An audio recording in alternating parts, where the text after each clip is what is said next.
সবাই আশা করি শুনতে পাচ্ছো। হ্যাঁ স্যার। হ্যাঁ, তো আমরা শুরু করছি আজকের ক্লাস। তো তোমরা জানো আজকে যেহেতু সোমবার, বটানি থেকে আমাদের জেনারেল বটানিটা আমরা শুরু করব। ঠিক আছে, কালকে ক্লাস নোটস দিয়ে দেওয়া হয়েছিল পিডিএফ আকারে। তো ওটাই আজকে আমরা শুরু করছি। আজকে ক্লাসটা খুবই গুরুত্বপূর্ণ হবে, কারণ ক্লাসটা দেখার পর তোমরা বুঝতে পারবে যে এই পোর্শন থেকে কিন্তু বেশ কোশ্চেন থাকে আর কি। ঠিক আছে, তো সেই ক্ষেত্রে মন দিয়ে তোমরা জিনিসগুলো দেখে নাও। আমরা খুব আজকে বেশি অন্য কথা বলবো না, সম্পূর্ণ পড়াশোনার কথাই বলবো, কারণ অনেকটাই জিনিস আমাদেরকে কভার করতে হবে। মেনলি আমাদের এখানে জেনারেল বোটানিতে এসএলএসটি 9-10 যেটা রয়েছে তোমাদের, সেখানে আমরা সিলেবাস হিসাবে দেখতেই পাচ্ছ এখানে মেনলি ক্রোমোজোম এবং সেই সঙ্গে সেল ডিভিশনটাকেই বেশি গুরুত্ব দেওয়া হবে, এবং তার সঙ্গে সেলুয়াল কম্পোজিশনটাও আমরা দেখে নেব। শুধুমাত্র যে প্লান্টের সেলুয়াল তা নয়, আমরা দেখে নেব এলগি ফানজাই বা তোমার হচ্ছে কি ব্যাকটেরিয়া, এদের ক্ষেত্রে সেলুলার কম্পোনেন্ট হিসাবে আমরা কি কি মেটেরিয়াল দেখতে পাই সেগুলো আমরা দেখে নেব, কারণ ওগুলো থেকেও কোশ্চেন হয়। এবং সেই সঙ্গে আমরা সবচেয়ে বেশি গুরুত্ব দেব আজকে ক্রোমোজোমের উপরে এবং সেল ডিভিশনের উপর। ঠিক একইভাবে তোমরা দেখতে পাচ্ছ এসএলএসটি যেটা 11-12 এর সিলেবাস, এখানেও কাছাকাছি একই রয়েছে তোমাদের। মেনলি নিউক্লিয়াস এবং সেলুলার কম্পোনেন্ট, তার সঙ্গে দেখো তোমার হচ্ছে ক্রোমোজোমের আলট্রাস্ট্রাকচার এবং তার কম্পোনেন্ট নিয়ে। ঠিক আছে, ওভারঅল মিশিয়ে আমরা ক্লাসটা করব। তো প্রথমে আমরা শুরু করছি নিউক্লিয়াসকে দিয়ে, কারণ আমি সেল মেমব্রেনটাকে স্কিপ করলাম এখানে, কারণ আমরা যেহেতু ফিজিওলজিতে সেল মেমব্রেনটা শুরু করেছি, তো সেই জন্য এখানে সেল মেমব্রেনটাকে স্কিপ করা হয়েছে। আমরা শুরু করছি এখানে নিউক্লিয়াসকে দিয়ে। তো দেখো, যে কোনো সেলের ক্ষেত্রে, ঠিক আছে, মানে যারা সজীব কোষ, তো সেক্ষেত্রে আমরা দেখতে পাই যে নিউক্লিয়াস হচ্ছে তোমার সবচেয়ে মানে বেশি জায়গা জুড়ে অবস্থান করে, তাই না? নিউক্লিয়াসটাকে আমরা, ফিজিওলজিতে সেল মেমব্রেনটা শুরু হয়েছিল না, হ্যাঁ, সেল শুধু মেমব্রেনটা, কোষগুলো বলা হয়েছিল। না সেল মেমব্রেন বাবা, মানে কোষগুলো বলে সেল মেমব্রেনটা হবে ওখানে। ঠিক আছে, ওটা রেডি করা আছে, তোমরা নোটসটা দিয়েছি ওটা দেখবে। ওটা সেল মেমব্রেনটাই গুরুত্ব দিয়ে পড়ানো হবে। যাই হোক, তো সেক্ষেত্রে দেখো, নিউক্লিয়াস কি বললাম, নিউক্লিয়াসকে আমরা সেলের ব্রেন বলি, মানে কোষের মস্তিষ্ক আমরা বলি। কারণ তোমরা জানো যেভাবে আমাদের মস্তিষ্ক আমাদের পুরো বডিকে কন্ট্রোল করে, ঠিক একইভাবে একটা নিউক্লিয়াস সমগ্র সেলের যে ফাংশন সেটাকে নিয়ন্ত্রণ করে। ঠিক আছে, তো এই জন্য আমরা নিউক্লিয়াসকে কি বলি না, কোষের মস্তিষ্ক আমরা বলে থাকি। তো সেক্ষেত্রে দেখো, একটা নিউক্লিয়াসের যদি আমার একটা আমরা, কোশ্চেন আছে স্যার। বলো। বলছি স্যার, কোষীয় অঙ্গাণু হিসেবে নিউক্লিয়াসের উৎপত্তি কোথা থেকে? কোষের কোষীয় অঙ্গাণু হিসাবে নিউক্লিয়াসের উৎপত্তি, তাই তো? কোথা থেকে সৃষ্টি হয়েছে, অরিজিনেট করতে বলতে? মানে তুমি বলছো যে নিউক্লিয়াস কোথা থেকে তৈরি হয়? হ্যাঁ স্যার, হ্যাঁ স্যার। নিউক্লিয়াস দেখো, তোমরা যদি তোমরা ডেভেলপমেন্ট বায়োলজি পড়ে থাকো, তাহলে সেক্ষেত্রে দেখবে যে প্রথমে তোমরা নিশ্চয়ই শুনেছো যে মেল প্রো নিউক্লিয়াস আর ফিমেল প্রো নিউক্লিয়াস যখন ফার্টিলাইজড হয়, যখন জাইগোট তৈরি হয়, ঠিক আছে, ওই জাইগোটের ক্ষেত্রে আমরা দেখতে পাই সিঙ্গেল সেল, এটাকে আমরা বলি সিঙ্গেল সেল, এবং একটাই নিউক্লিয়াস ধারণ করে থাকে। ঠিক আছে, তো সেক্ষেত্রে এই যে অরিজিন অফ নিউক্লিয়াস হচ্ছে কি, তুমি যদি জিজ্ঞাসা করো তাহলে আমরা উত্তরটা এভাবেই বলবো যে প্যারেন্টাল যে প্রো নিউক্লিয়াস, ঠিক আছে, তোমার হচ্ছে কি female pronucleus, male pronucleus, এরাই হচ্ছে কি করে না, মানে নিউক্লিয়াস ডিভিশনে পার্টিসিপেট করে। তাই না? তোমরা নিশ্চয়ই পড়েছো যে যখন জাইগোটের ক্লিভেজ হয়, তখন মাল্টিপল সেল তৈরি হয়। তাহলে ওই তোমার হচ্ছে কি অরিজিন থেকেই আস্তে আস্তে করে নাম্বার অফ নিউক্লিয়াস বাড়তে শুরু করে। তাহলে যদি আমরা কোনো জীবের নিউক্লিয়াসের অরিজিন দেখি, তাহলে তোমরা বলবে জাইগোটের নিউক্লিয়াস, কারণ সেখান থেকেই মাইটোসিস ডিভিশনের পরে সেলের নাম্বারটা ইনক্রিজ হয়। তো সেই নিউক্লিয়াসের ক্ষেত্রে দেখো, আমরা চারটা অংশ দেখতে পাই। কি কি? একটা দেখো নিউক্লিয় পর্দা, ঠিক আছে, তারপরে থাকবে নিউক্লিয় প্লাজম, নিউক্লিয় লাস এবং নিউক্লিয় জালিকা। এই চারটা অংশ কার দেখতে পাবো আমরা? যারা ইউক্যারিওটস। ঠিক আছে, প্রোক্যারিওটস এর ক্ষেত্রে এই চারটি অংশ থাকে না, সেটা আমরা অলরেডি ফিজিওলজি ক্লাসের প্রথম ক্লাসেই আমরা দেখেছিলাম যে তাদের ক্ষেত্রে এই চারটি অংশ থাকে না, বা সুগঠিত নিউক্লিয়াস থাকে না। এই 4টি অংশ যাদের থাকবে তাদেরকে আমরা সুগঠিত নিউক্লিয়াস বলি। এবার এই নিউক্লিয়াস দেখো, তোমাদেরকে প্রথমেই বলছিলাম যে আমাদের যত মেটাবলিক প্রসেস হয়, বিপাকীয় যত কাজকর্ম হয় এবং কোষের প্রজনন ক্রিয়াটাকেও সম্পূর্ণভাবে কন্ট্রোল করছে এই নিউক্লিয়াস। শুধু তাই নয়, এছাড়া তোমরা এটাও জানো যে একটা সেলের যে নিউক্লিয়াস, এই নিউক্লিয়াস কি ধারণ করে না, নিউক্লিয়াসের যে নিউক্লিয় জালিকা রয়েছে না, এরা পরবর্তীকালে কন্ডেন্সড হয়ে গিয়ে ক্রোমোজোম গঠন করে। ক্রোমোজোম আবার ডিএনএ ধারণ করে, তাই না? ডিএনএ আবার জিন ধারণ করে। তো এই জিন মানে জেনেটিক ক্যারেক্টার বহন করে। তো এই জন্য আমরা বলতে পারি যে কোষের চারিত্রিক বৈশিষ্ট্য বা বংশগত বৈশিষ্ট্য কিন্তু নিউক্লিয়াস নিয়ন্ত্রণ করছে। এবার দেখো, এখানে 3টি টার্মিনোলজি দেওয়া রয়েছে। এই 3টি টার্মিনোলজি একটু দেখে নাও তোমরা। একটা দেখো প্রো নিউক্লিয়াস, এমফি নিউক্লিয়াস এবং হেমি নিউক্লিয়াস। ঠিক আছে? তো এখানে প্রো নিউক্লিয়াস বলতে আমরা কাকে বলবো না, যখন দেখো নিষেকের পূর্বে, ডিম্বাণুতে নিষেকের পূর্বে যে হ্যাপ্লয়েড নিউক্লিয়াস থাকে, তাই না? তোমরা নিশ্চয়ই ডেভেলপমেন্ট বায়োলজিতে গিয়ে পড়বে, বা যারা আগে পড়েছো তোমরা নিশ্চয়ই জানো যে একটা শুক্রাণু এবং একটা ডিম্বাণুতে, ঠিক আছে, যখন প্রো নিউক্লিয়াস মানে যে নিউক্লিয়াস অবস্থান করে, যারা পরবর্তীকালে জাইগোট সৃষ্টিতে সাহায্য করে, ওই নিউক্লিয়াসকে আমরা বলি প্রো নিউক্লিয়াস বা আদি নিউক্লিয়াস।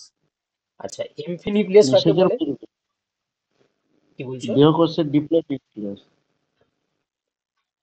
হ্যাঁ, তো এমফি নিউক্লিয়াস হচ্ছে কি, দেখো এমপি দেহকোষের নিউক্লিয়াসটা দেহকোষের মধ্যে।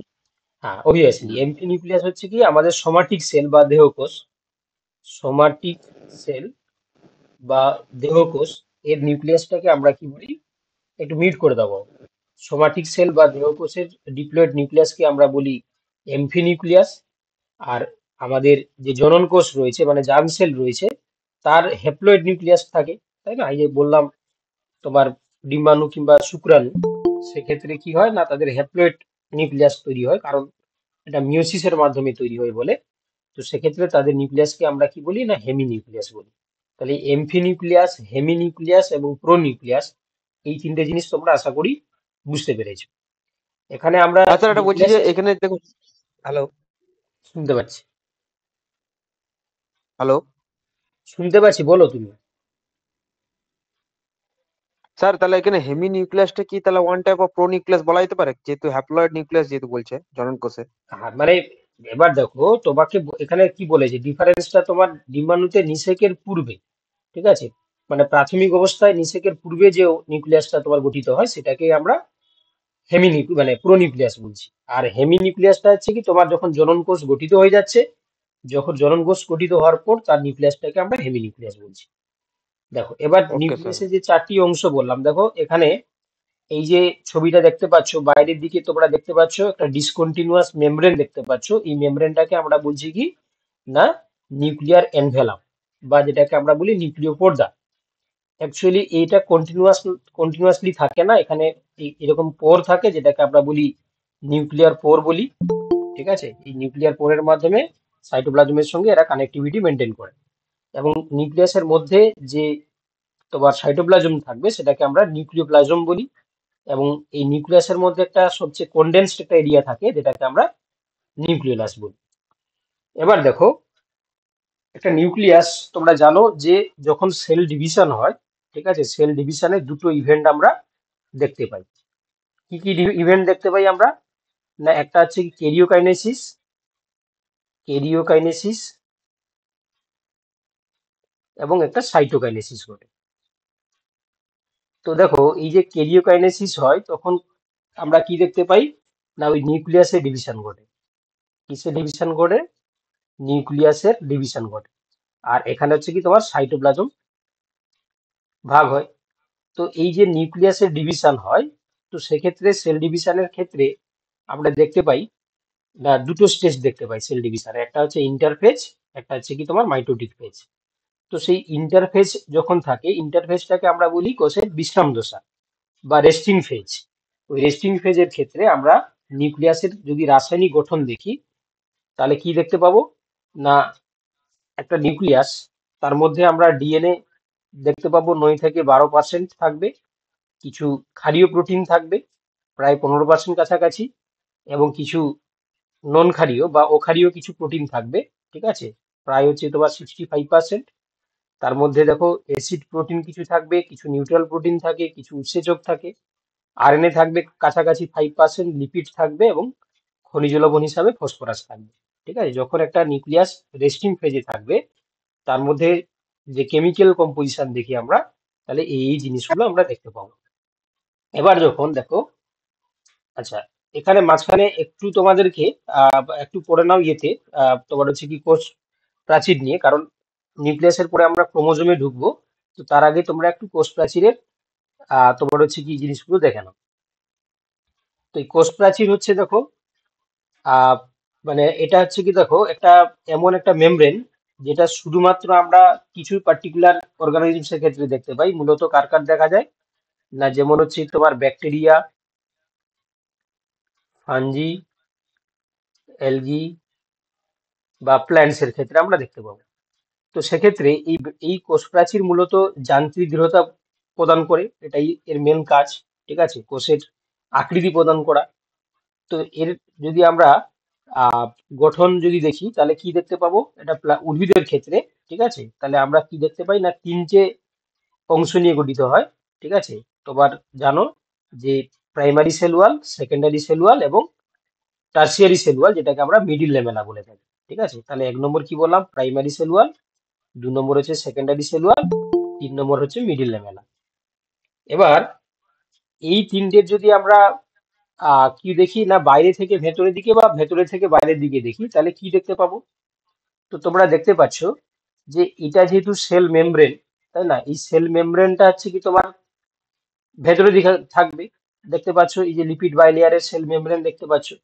তো সেক্ষেত্রে দেখো তাহলে সেল মেমব্রেনকে প্রথমে যে স্তরটা রয়েছে তার নাম হচ্ছে প্রাইমারি ওয়াল।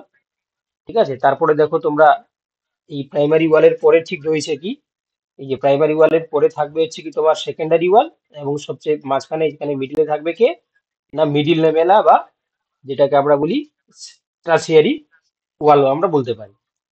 এবার এই সেল ওয়ালের মধ্যে যদি আমরা উপাদান দেখি যে কি উপাদান নিয়ে গঠিত হয়, ঠিক আছে, তাহলে সেক্ষেত্রে তোমরা কি বলবে না, এখানে খনিজ লবণ হিসাবে আমরা দেখতে পাই সিলিকা এবং ক্যালসিয়াম। ভালো করে মাথায় রাখবে, সিলিকা এবং ক্যালসিয়াম এই দুটো খনিজ পদার্থ বা মিনারেলস আমরা সেল ওয়ালে দেখতে পাবো।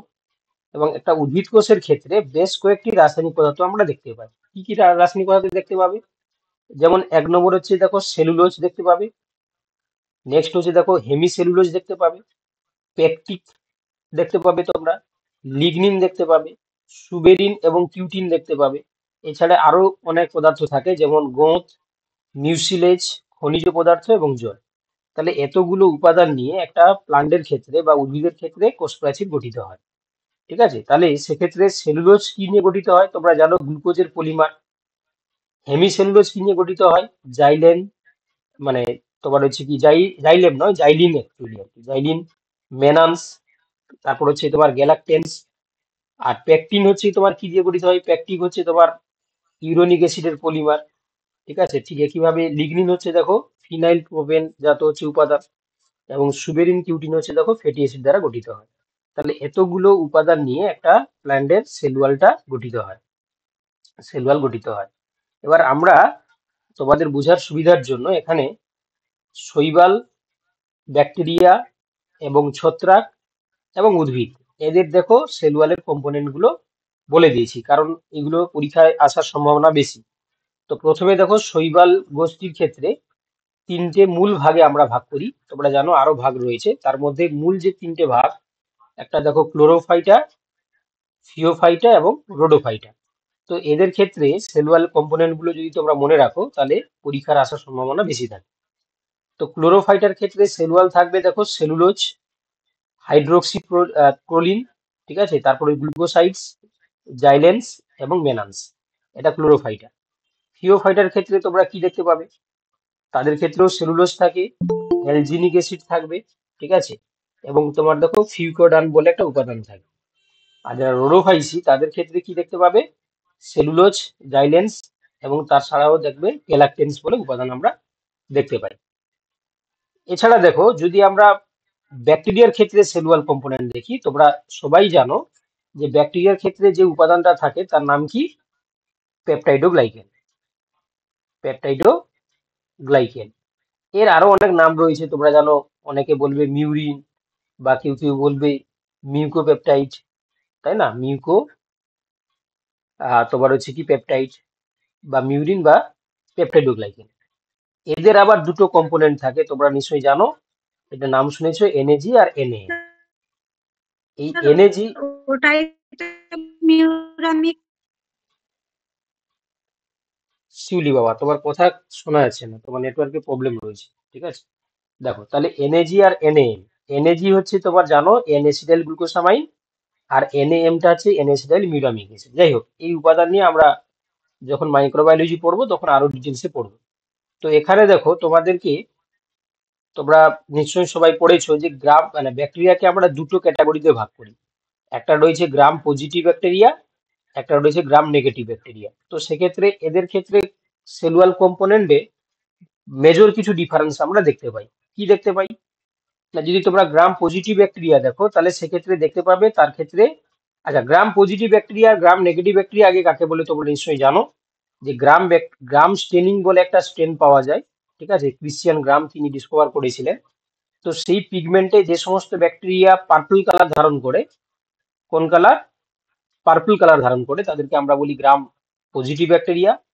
এবং যারা এই গ্রাম স্টেনে স্টেনিং না হয়ে যারা সেফ্রানিনে রেড কিংবা, সেপ্টানিন আর একটা ক্রিস্টাল ভায়োলেট। না, গ্রাম পিগমেন্টটা ছিল হচ্ছে কি ক্রিস্টাল ভায়োলেট আর আয়োডিন, স্যাফরানিনটা আলাদা। আয়োডিন, গ্রাম হ্যাঁ পিগমেন্ট আয়োডিন, হ্যাঁ। আর সেপ্টানিন আর একটা হচ্ছে আয়োডিন। গ্রাম মানে ক্রিস্টাল ভায়োলেট আর আয়োডিনটাকে একসঙ্গে মিশিয়ে গ্রাম স্টেন তৈরি করা হয়, স্যাফরানিনটা আলাদা।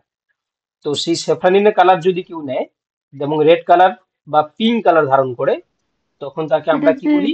Gram negative bacteria. নেগেটিভ।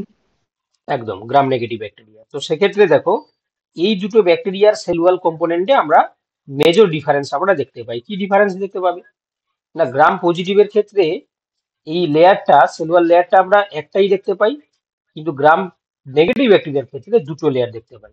তো এই কারণে দেখো, কিন্তু যদি থিকনেস আমরা দেখি, গ্রাম পজিটিভের ক্ষেত্রে থিকনেসটা দেখো, পেপটাইডোগ্লাইকেনের থিকনেস 20 to 80 ন্যানোমিটার হয়, কিন্তু গ্রাম নেগেটিভের ক্ষেত্রে 8 to মাত্র 10 ন্যানোমিটার থিকনেসটা আমরা দেখতে পাই।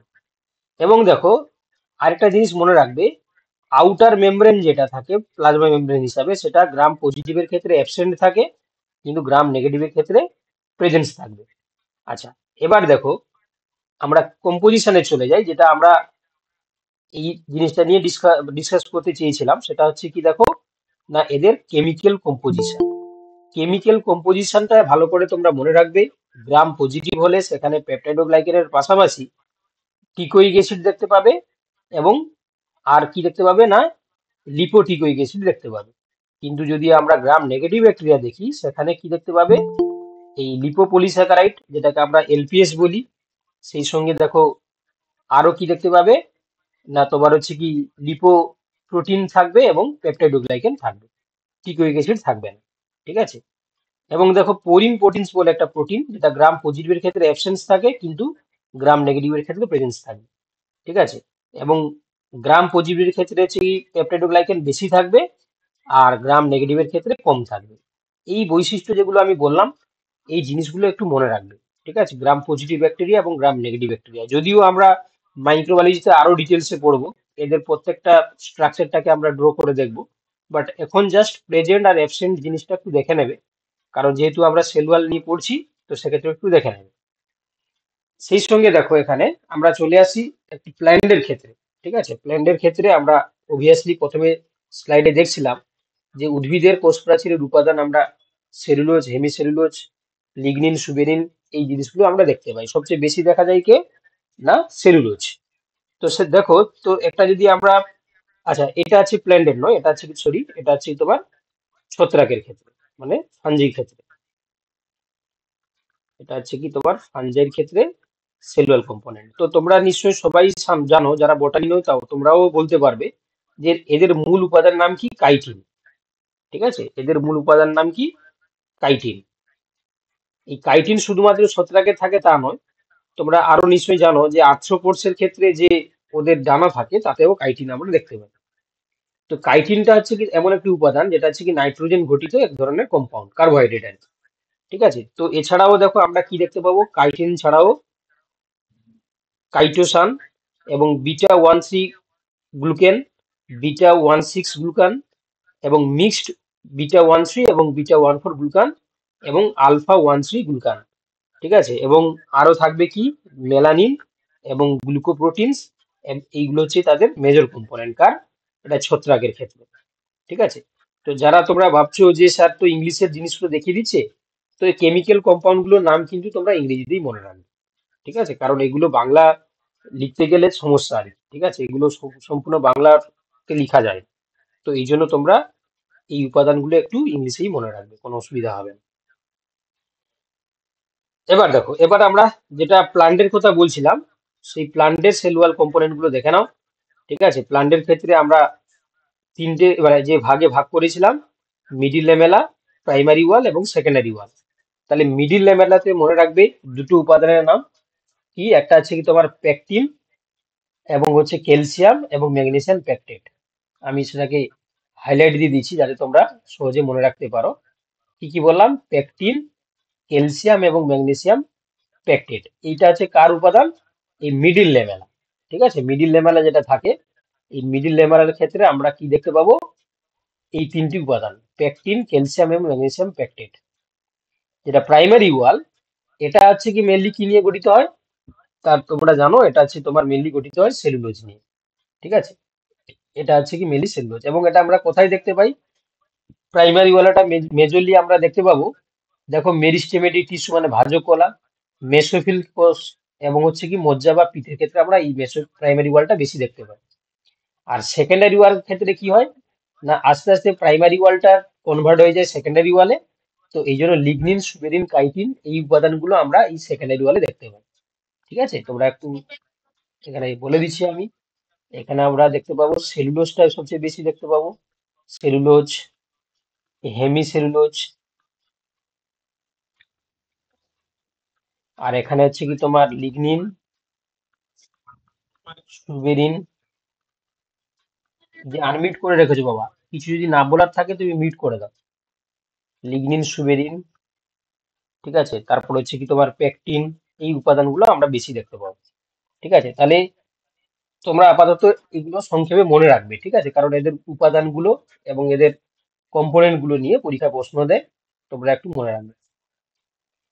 চলো এবার দেখো, এবার যেটা আমি স্কিপ করে স্যার বলছি গেছিলাম সেল এখানে। মেমব্রেনের কাছে, স্যার বলছি বলো। সেল মেমব্রেনের কাছে নিয়ারেস্ট যে লেয়ারটা সেটা কোনটা তাহলে হবে সেল ওয়ালের? সবচেয়ে সেল সেল মেমব্রেনের কাছে মেমব্রেন সেল মেমব্রেন সংলগ্ন যে লেয়ারটা সেটা কোনটা হচ্ছে? দেখো, এই এই ছবিটা দেখে তোমার কি মনে হচ্ছে বলো, তাহলে এখানে দেখতেই পাচ্ছো যে এটা যে প্লাজমা মেমব্রেন। ঠিক আছে, তাহলে প্রথমে থাকবে কি, প্রথমে থাকবে হচ্ছে কি তোমার সেল মেমব্রেনের কাছে থাকবে হচ্ছে কি সেকেন্ডারি ওয়াল, তারপর প্রাইমারি এবং টার্সিয়ারি। ঠিক আছে, সেকেন্ডারি, তারপর হচ্ছে প্রাইমারি, তারপর হচ্ছে কি টার্সিয়ারি মানে মিডিল লেভেল। তো তোমার হচ্ছে উত্তর হবে কি, তোমার হচ্ছে কি এই যে সেকেন্ডারি ওয়াল হবে। বুঝতে পারলে? আচ্ছা, হ্যাঁ। চলো দেখো নেক্সট। আচ্ছা আচ্ছা, সেল ওয়াল তো ভেদ্য পর্দা, মানে ভেদ্য আর কি আচ্ছা, সবকিছুই। সেল ওয়ালটা তো আমরা বললাম, সেল ওয়ালটা হচ্ছে কি পারমিয়েবল মানে ভেদ্য, পারমিয়েবল। আর সেল মেমব্রেনটা হচ্ছে কি সেমি পারমিয়েবল বা সিলেক্টিভলি পারমিয়েবল, সেমি পারমিয়েবল ওর সিলেক্টিভলি পারমিয়েবল, ভেদ্য ভেদ্য মনে হয়। পারমিয়েবল হয়েছে। পারমিয়েবল মানে হচ্ছে ভেদ্য, আর এটা হচ্ছে অর্ধভেদ্য বা সিলেক্টিভলি পারমিয়েবল। চলো এবার যেটা, হ্যাঁ যেটা আমি প্রথমে যে স্লাইডটা দেখাচ্ছিলাম একটু স্কিপ করে গেছিলাম, এই কোষ প্রাচীরে পাওয়া যায় এমন দুটি বিপাকীয় রেচন পদার্থের নাম। তোমরা জানো কিছু সিলেক্টিভ কিছু গাছ রয়েছে যাদের ক্ষেত্রে আমরা একটা উপাদান পাই যেটাকে বলা হয় গোঁদ বলা হয়। ঠিক আছে, যেমন বাবলা, সজিনা, আমরা এই সমস্ত উদ্ভিদের ক্ষেত্রে পাওয়া যায়। এগুলো আমরা বিভিন্ন কাজে ইউজ করি, যেমন তোমরা জানো এটা আমরা মানে আঠা তৈরি করি, এই আঠাগুলো হচ্ছে কি মানে গাম তৈরি করি, গামটাকে বিভিন্ন কাজে আমরা ব্যবহার করি। আবার রোজন কিছু পাই আমরা। রোজন মানে পার্টিকুলারলি যেমন শাল গাছ বা তোমরা জানো পাইন গাছ, ঠিক আছে, এদের ক্ষেত্রে আমরা রোজন পাই। ওদের ওজন নালী থাকে, সেখান থেকে রোজন পাওয়া যায়। এগুলোও বিভিন্ন কাজে আমরা ব্যবহার করি। যেমন তোমরা জানো যে আমরা হচ্ছে কি তোমার বার্নিশ শিল্পে কাঠ পালিশ করার জন্য, ঠিক আছে, কিংবা ধূপ ধুনো তৈরি করার জন্য, বা বিভিন্ন কসমেটিক তৈরি করার জন্য, বা যে রং শিল্প রয়েছে কালার ইন্ডাস্ট্রিজ, তো সেখানেও আমরা এই রজনটাকেও ব্যবহার করে থাকি। ঠিক আছে, এই জিনিসটাও তোমরা একটু দেখে রাখবে। চলো এবার আমরা চলে আসছি কিসে না, গ্লাইকোকেলিক্স। ঠিক আছে, গ্লাইকোকেলিক্স। গ্লাইকোকেলিক্স কাকে বলে না, দেখো কোষ পর্দার বাইরে আরেকটা লেয়ার দেখতে পাওয়া যায়, যেটা মেনলি মিউকোপলিস্যাকারাইড, গ্লাইকোপ্রোটিন এবং গ্লাইকোলিপিড দিয়ে গঠিত হয়। এটা কাজ কি দেখো, রক্ষণাত্মক কাজ করে। এটাকে আমরা সেল কোড বা গ্লাইকোকেলিক্স হিসাবে বলে থাকি, এবং বিজ্ঞানী বেনেট 1963-তে তিনি প্রথম এই টার্মটা ইউজ করেন, তার নাম গ্লাইকোকেলিক্স। ঠিক আছে, এটাও তোমরা একটু মনে রাখবে। চলো এবার দেখো ইউনিপোর্ট প্রোটিন এবং কো ট্রান্সপোর্ট, এই দুটো নিয়ে আমরা একটু দেখবো। ঠিক আছে, ইউনিপোর্ট বলতে কি না, ইউনিপোর্ট মানে দেখো, ধরো একটা এটা আছে কি সেল মেমব্রেন। ঠিক আছে, এইটা ধরো সাপোজ হচ্ছে কি আউটার পার্ট, মানে সেলের বাইরের দিকে, এটা আছে ইনার পার্ট। ঠিক আছে, তো দেখো আউটার থেকে ইনারের দিকে যদি পার্টিকুলার কোন একটা মলিকুল একটাই ডাইরেকশনে যদি সে মুভ করে, ঠিক আছে, তাহলে তাকে আমরা বলবো কি ইউনিপোর্ট। ঠিক আছে, তাই বলছে দেখো, যে সমস্ত বাহক প্রোটিন প্লাজমা পর্দায় কেবলমাত্র একটি দ্রাব্য অণুকে প্লাজমা পর্দার এক পাশ থেকে অপর দিকে তোমার কি করছে না, বহন করছে। তাহলে এখানে দেখতে পেলাম যে বাইরে থেকে ভেতরের দিকেই শুধুমাত্র মলিকুলস গুলো প্রবেশ করছে। তাহলে এই ধরনের যদি কোনো ট্রান্সপোর্টার কাজ করে, যারা শুধুমাত্র এই ইউনিপোর্ট করে, ঠিক আছে, তাদেরকে আমরা ইউনিপোর্ট প্রোটিন আমরা বলবো। ঠিক আছে, তাহলে এটা হচ্ছে কি ইউনিপোর্ট। তো এই ইউনিপোর্ট হিসাবে কাজ করে দেখো, যেমন হচ্ছে এই গ্লুকোজ যে বাহক প্রোটিন, মানে গ্লুকোজ কেরিয়ার যে প্রোটিন থাকে, তারা কিন্তু এই ইউনিপোর্ট হিসাবে কাজ করে। তাহলে তোমাদের যদি উদাহরণ জিজ্ঞাসা করে যে একটা ইউনিপোর্টার নাম জিজ্ঞাসা, মানে উদাহরণ যদি তোমাদেরকে জিজ্ঞাসা করে, তাহলে তোমরা বলবে কি গ্লুকোজ বাহক প্রোটিন এরা হচ্ছে এরকম ইউনিপোর্টার হিসাবে কাজ করে, অর্থাৎ বাইরে থেকে ভেতর প্রবেশ করতে বা ভেতর থেকে বাইরে শুধুমাত্র একটাই ডাইরেকশনে কাজ করে, তখন হচ্ছে ইউনিপোর্টার। কিন্তু যদি তোমাদেরকে বলে কো ট্রান্সপোর্ট, তাহলে কি বলবে না, দেখো যে সমস্ত বাহক প্রোটিন প্লাজমা পর্দায় দুটি দ্রাবক অণুকে একই দিকে যেতে সাহায্য করতে পারে। দেখো দুটো প্রোটিনকে দেখো একই দিকেই, দুটো আলাদা আলাদা মলিকুলস গুলোকে একই ডাইরেকশনে দুটোকে ট্রান্সপোর্ট করছে। বা এমনও হতে পারে একটা হচ্ছে কি তোমার অণু ভেতরের দিকে প্রবেশ করছে, আবার একটা হচ্ছে কি তোমার বাইরের দিকে। এটা ধরো আমি লিখে দিলাম আউটার, এটা হচ্ছে কি তোমার ইনার। দেখো, তাহলে তখন এই দুটোকে মিক্সডলি আমরা কি বলি, কো ট্রান্সপোর্ট। তাহলে কো ট্রান্সপোর্ট টু টাইপসের হচ্ছে। একটা দেখো এদের ডাইরেকশনের উপর ভিত্তি করে সিম্পোর্ট বা এন্টিপোর্ট হতে পারে। সিম্পোর্ট হচ্ছে কাকে বলছে না, যখন দুটি দ্রাব্য অণু একই পাশে একই সাথে পরিবাহিত হয়। যেমন এই যে দেখতে পাচ্ছ এখানে, আমরা তাকে কি বলবো, সিম্পোর্ট। দেখতে পাচ্ছ, কারণ সিম্পোর্ট কেন, এরা দুটো আলাদা, এটা যে মলিকুলস ওয়ান, এটা এ বা এটা বি, তারা একই ডাইরেকশনে তারা হচ্ছে কি প্রবেশ করছে, তখন তাকে আমরা কি বলি, আমরা সিম্পোর্ট বলি। এন্টি মানে বিপরীত। দেখতে পাচ্ছ দুটি দ্রাব্য অণু পর্দার বিপরীত পার্শ্বে একই সঙ্গে পরিবাহিত হচ্ছে। এ দেখো ভেতরের দিকে প্রবেশ করছে, বিটা আছে ভেতর থেকে বাইরের দিকে যাচ্ছে, তখন তাকে আমরা বলি এন্টিপোর্ট। এবার তোমাদেরকে কিন্তু মনে রাখতে হবে একটা করে উদাহরণ। তো দেখো সিম্পোর্টের উদাহরণ হচ্ছে, দেখো গ্লুকোজ এবং সোডিয়াম আয়ন বাহক প্রোটিন গুলো হচ্ছে তোমার সিম্পোর্ট হিসাবে কাজ করে। কিন্তু এন্টিপোর্ট হচ্ছে দেখো ক্লোরাইড বা Cl মাইনাস এবং HCO3 মাইনাস বাহক প্রোটিন গুলো, এরা এন্টিপোর্ট হিসাবে কাজ করে। তাহলে এখানে তোমার হচ্ছে কি ডেফিনেশনের সঙ্গে সঙ্গে এদের এক্সাম্পল গুলো হচ্ছে কি মনে রাখতে হবে।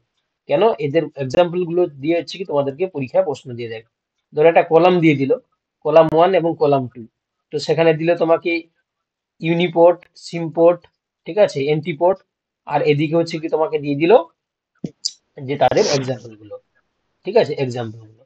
তাহলে এক্ষেত্রে তোমাকে কিন্তু এই উদাহরণগুলোও তোমাকে মনে রাখতে হবে। বা এমনও হতে পারে এদের ডেফিনেশন গুলো তোমাকে পরীক্ষায় প্রশ্ন দিতে পারে। ঠিক আছে, যেমনটা দেবে তেমন ভাবেই তোমাকে অ্যান্সার করতে হবে। ঠিক আছে, যে কোনো নেগেটিভ আয়ন কি অ্যান্টিপোর্ট তাহলে?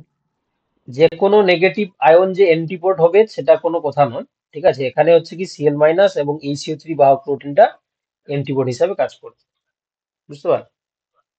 এটা সবসময় স্যার সর্বদা কাজ করে না। গ্লুকোজটা বললেন যে স্যার ইয়ে এখানে আমি আপনার বললাম গ্লুকোজ বাহক আয়ন, এখানে আমরা কি বললাম, গ্লুকোজ এবং সোডিয়াম। হ্যাঁ, এটা এটা সবসময় হচ্ছে কিছু কিছু ক্ষেত্রে হচ্ছে কি সিম্পোটার হিসেবে কাজ করে, কিছু কিছু ক্ষেত্রে হচ্ছে কি তোমার ইউনিপোড হিসাবে কাজ করতে পারে।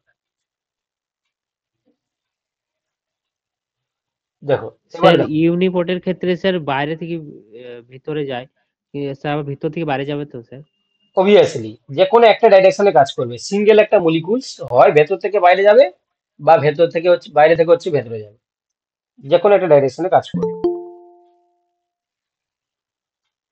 চলো এবার দেখো, হ্যাঁ স্যার। এবার আমরা একটু মানে একটু কনসেপ্টের দিকে যাব। দেখো, ডিফিউশন বা ব্যাপন ক্রিয়া তোমরা সবাই জানো যে এটা কাকে বলে।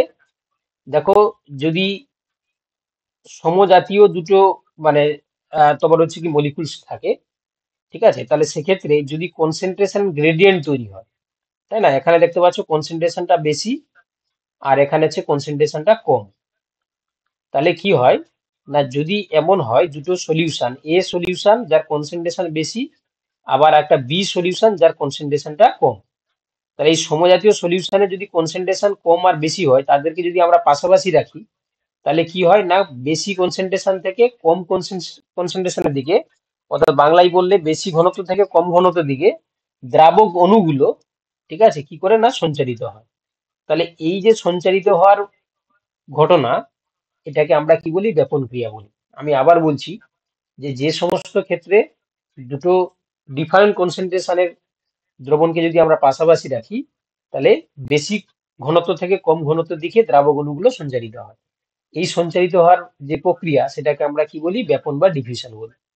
তো এখানে দেখো কোনো পর্দা কাজ করে না, ঠিক আছে। এটা তরলে তরলে হতে পারে, মানে লিকুইড থেকে লিকুইড হতে পারে, গ্যাস গ্যাস হতে পারে, কি বলা বুঝতে পারলে?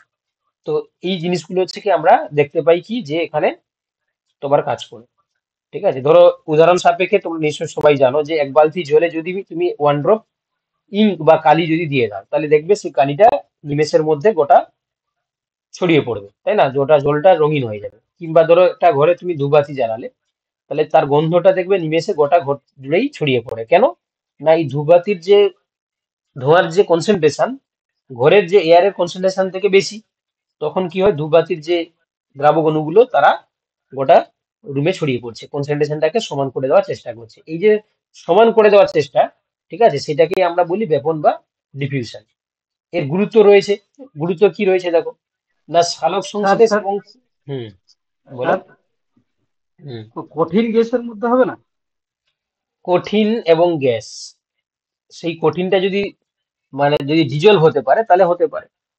এমন তুমি হচ্ছে কঠিন দিলে যেটা ডিজলভ হবে না, তাহলে সেক্ষেত্রে হতে পারে না। তুমি একটা লোহার টুকরোকে এটা জলে দিয়ে দিলে, তাহলে স্যার সেক্ষেত্রে ওই হচ্ছে তোমার হবে না। কর্পূরের ক্ষেত্রে যেটা হয় সেটা, হ্যাঁ, সেটা যদি উদ্বায়ী কর্পূর হয় তাহলে কর্পূর ঠিক আছে, উদ্বায়ী যদি কোনো পদার্থ হয় তাহলে সেখানে হতে পারে, তাই না। সবসময় জন্য কঠিন তরল হতে পারে না, কারণ সেই ওই কঠিন পদার্থটা যদি ওই তরলের দ্রাব্য হয় তাহলে সেক্ষেত্রে হতে পারে। বুঝতে পারলে কি বললাম? এটা শর্ত কাজ করবে ওখানে।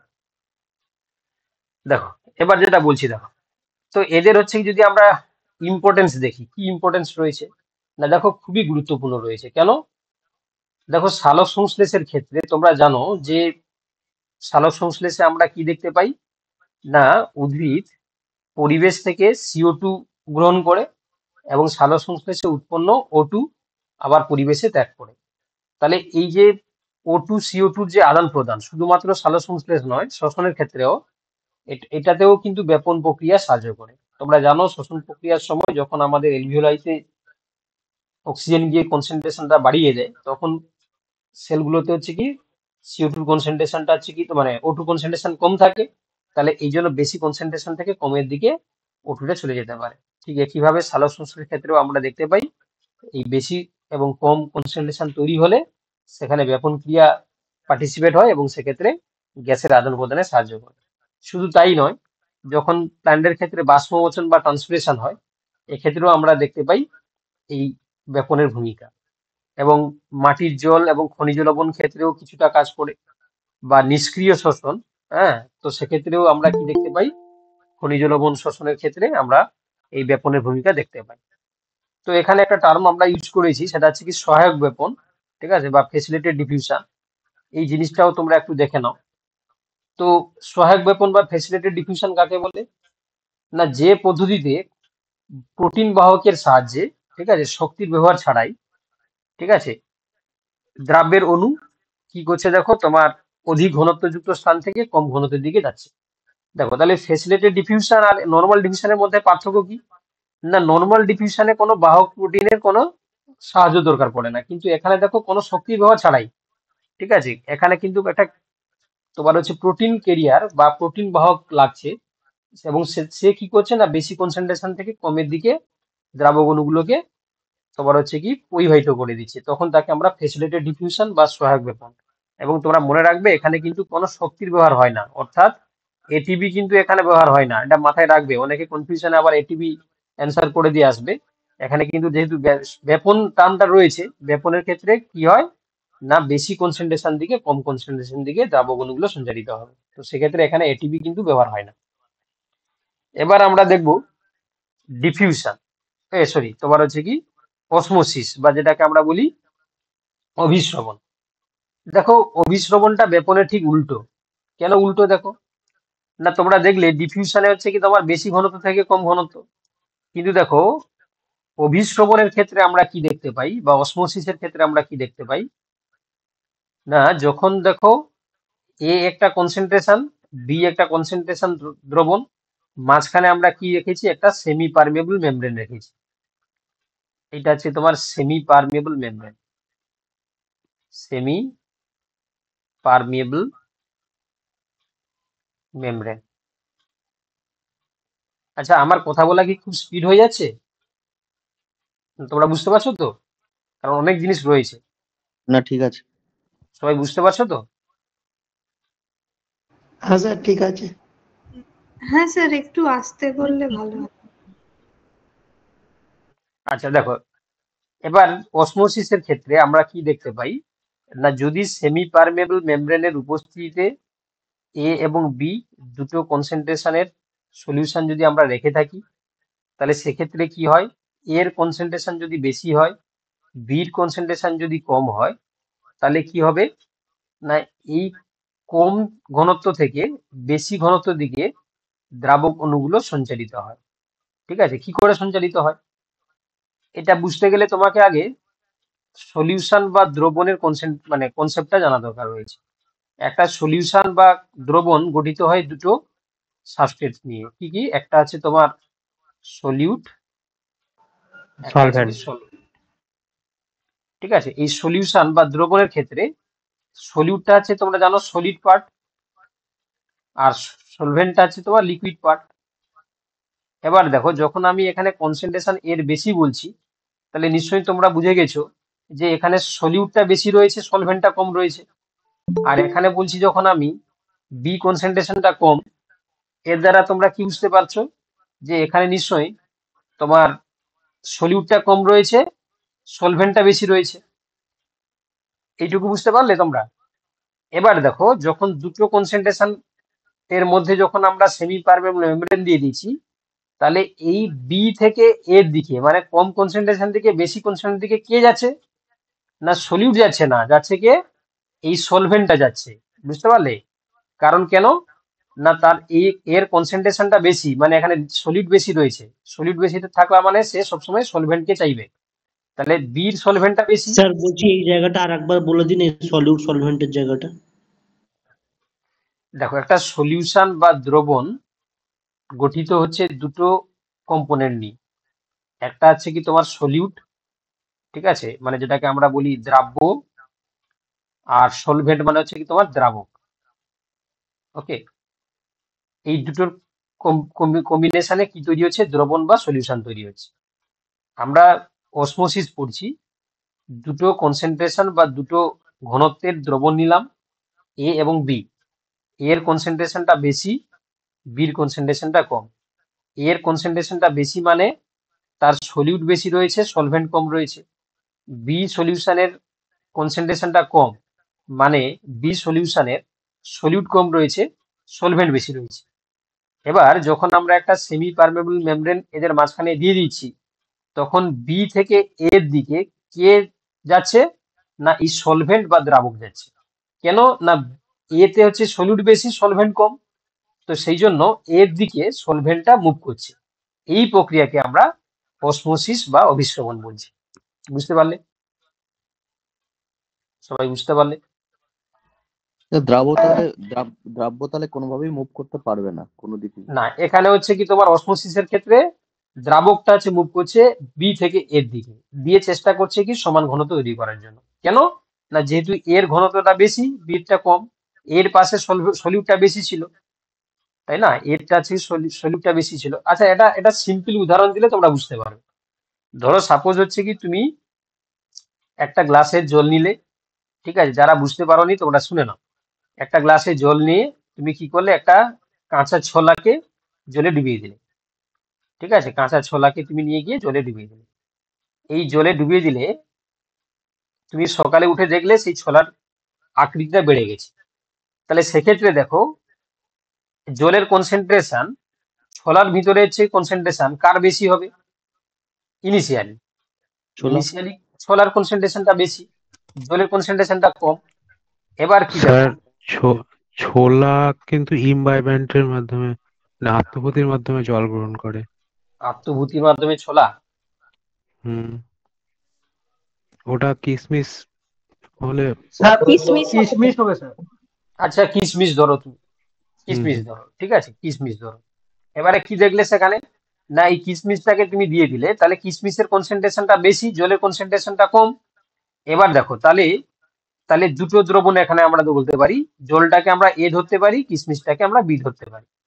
এবারে যেহেতু এর কনসেন্ট্রেশনটা কম, বির কনসেন্ট্রেশনটা বেশি, তখন কি হচ্ছে না এই জলগুলো তারা কি করছে না এই কিশমিশের মধ্যে প্রবেশ করে যাচ্ছে। তাহলে কিশমিশটা এনলার্জ হয়ে যাচ্ছে, বড় হয়ে যাচ্ছে আকৃতিতে। তাহলে it is one type of osmosis বা ডিফিউশন। এখানে দেখো এই কিশমিশের ক্ষেত্রে প্লাজমা মেমব্রেন থাকে, সেই প্লাজমা মেমব্রেনটা সেমি পারমেবল মেমব্রেন হিসাবে কাজ করছে, তার মধ্য দিয়ে জলগুলো প্রবেশ করছে। তাহলে এরা কে কে যাচ্ছে, না এই সলভেন্ট বা দ্রাবক যাচ্ছে।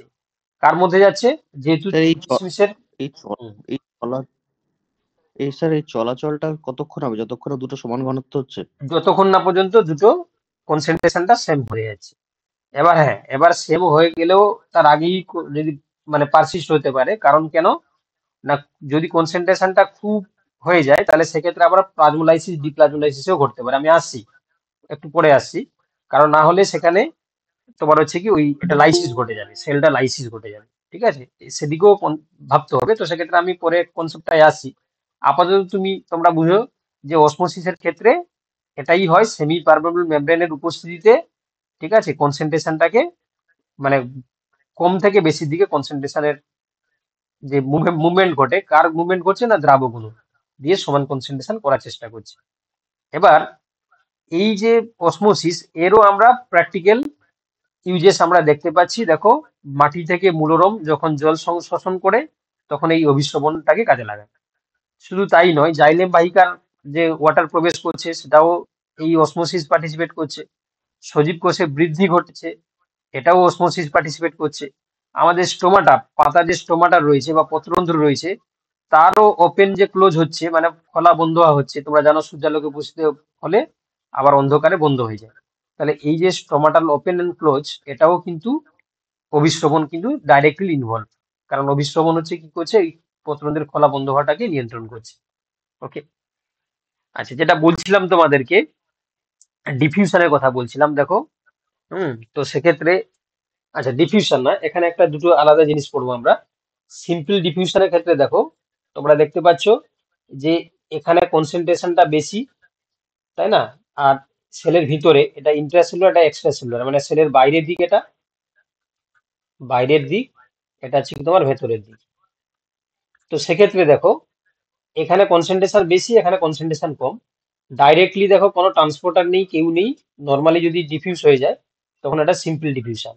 আবার এখানে কনসেন্ট্রেশন বেশি, দেখো এখানে কনসেন্ট্রেশন দেখো কম, তাহলে এখানে একটা ট্রান্সপোর্টার কাজ করছে। এখানে দেখো কোনো এটিপি খরচা হচ্ছে না, এটাকে আমরা বলছি ফ্যাসিলিটেড ডিফিউশন।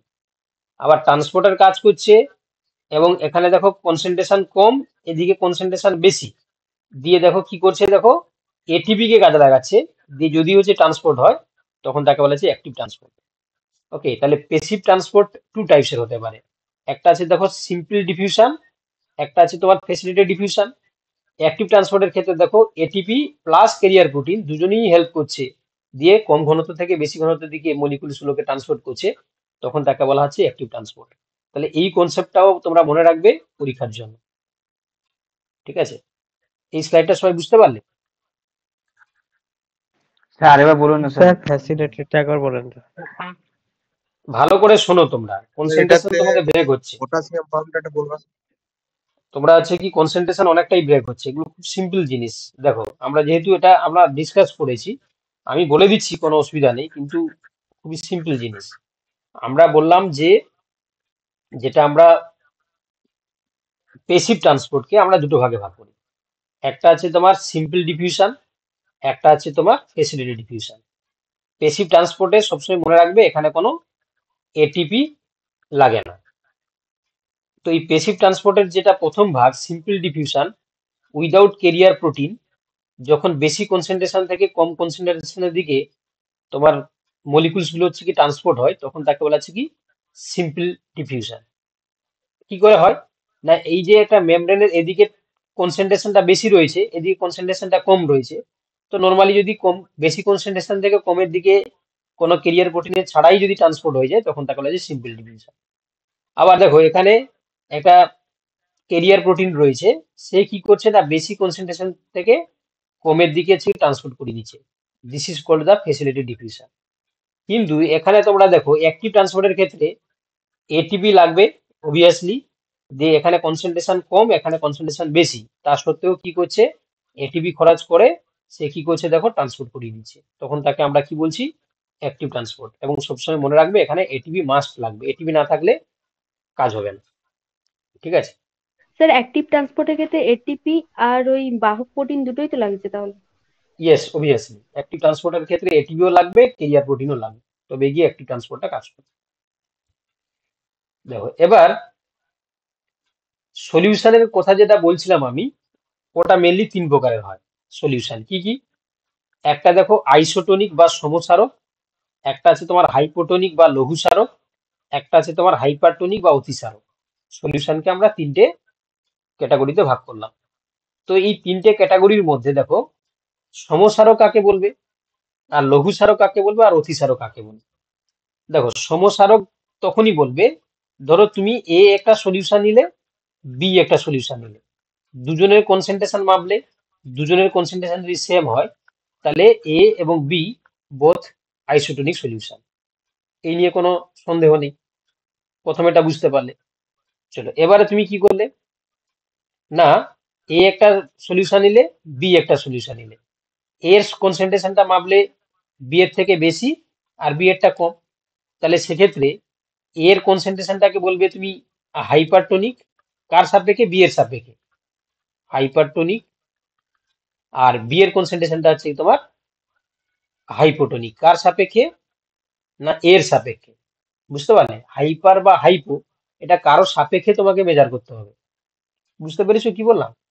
তাহলে আইসোটোনিক হলে এ আর বি দুজনের ক্ষেত্রে কনসেন্ট্রেশন সেম, হাইপারটোনিক হলে কি হবে না বি এর তুলনায় এর বেশি, হাইপোটোনিক হচ্ছে কি এর তুলনায় বি কম। এই তিন প্রকারের সলিউশন আমরা নরমালি দেখতে পাই। এটা বুঝতে পারলে সবাই? এটা সবাই বুঝতে পারলে?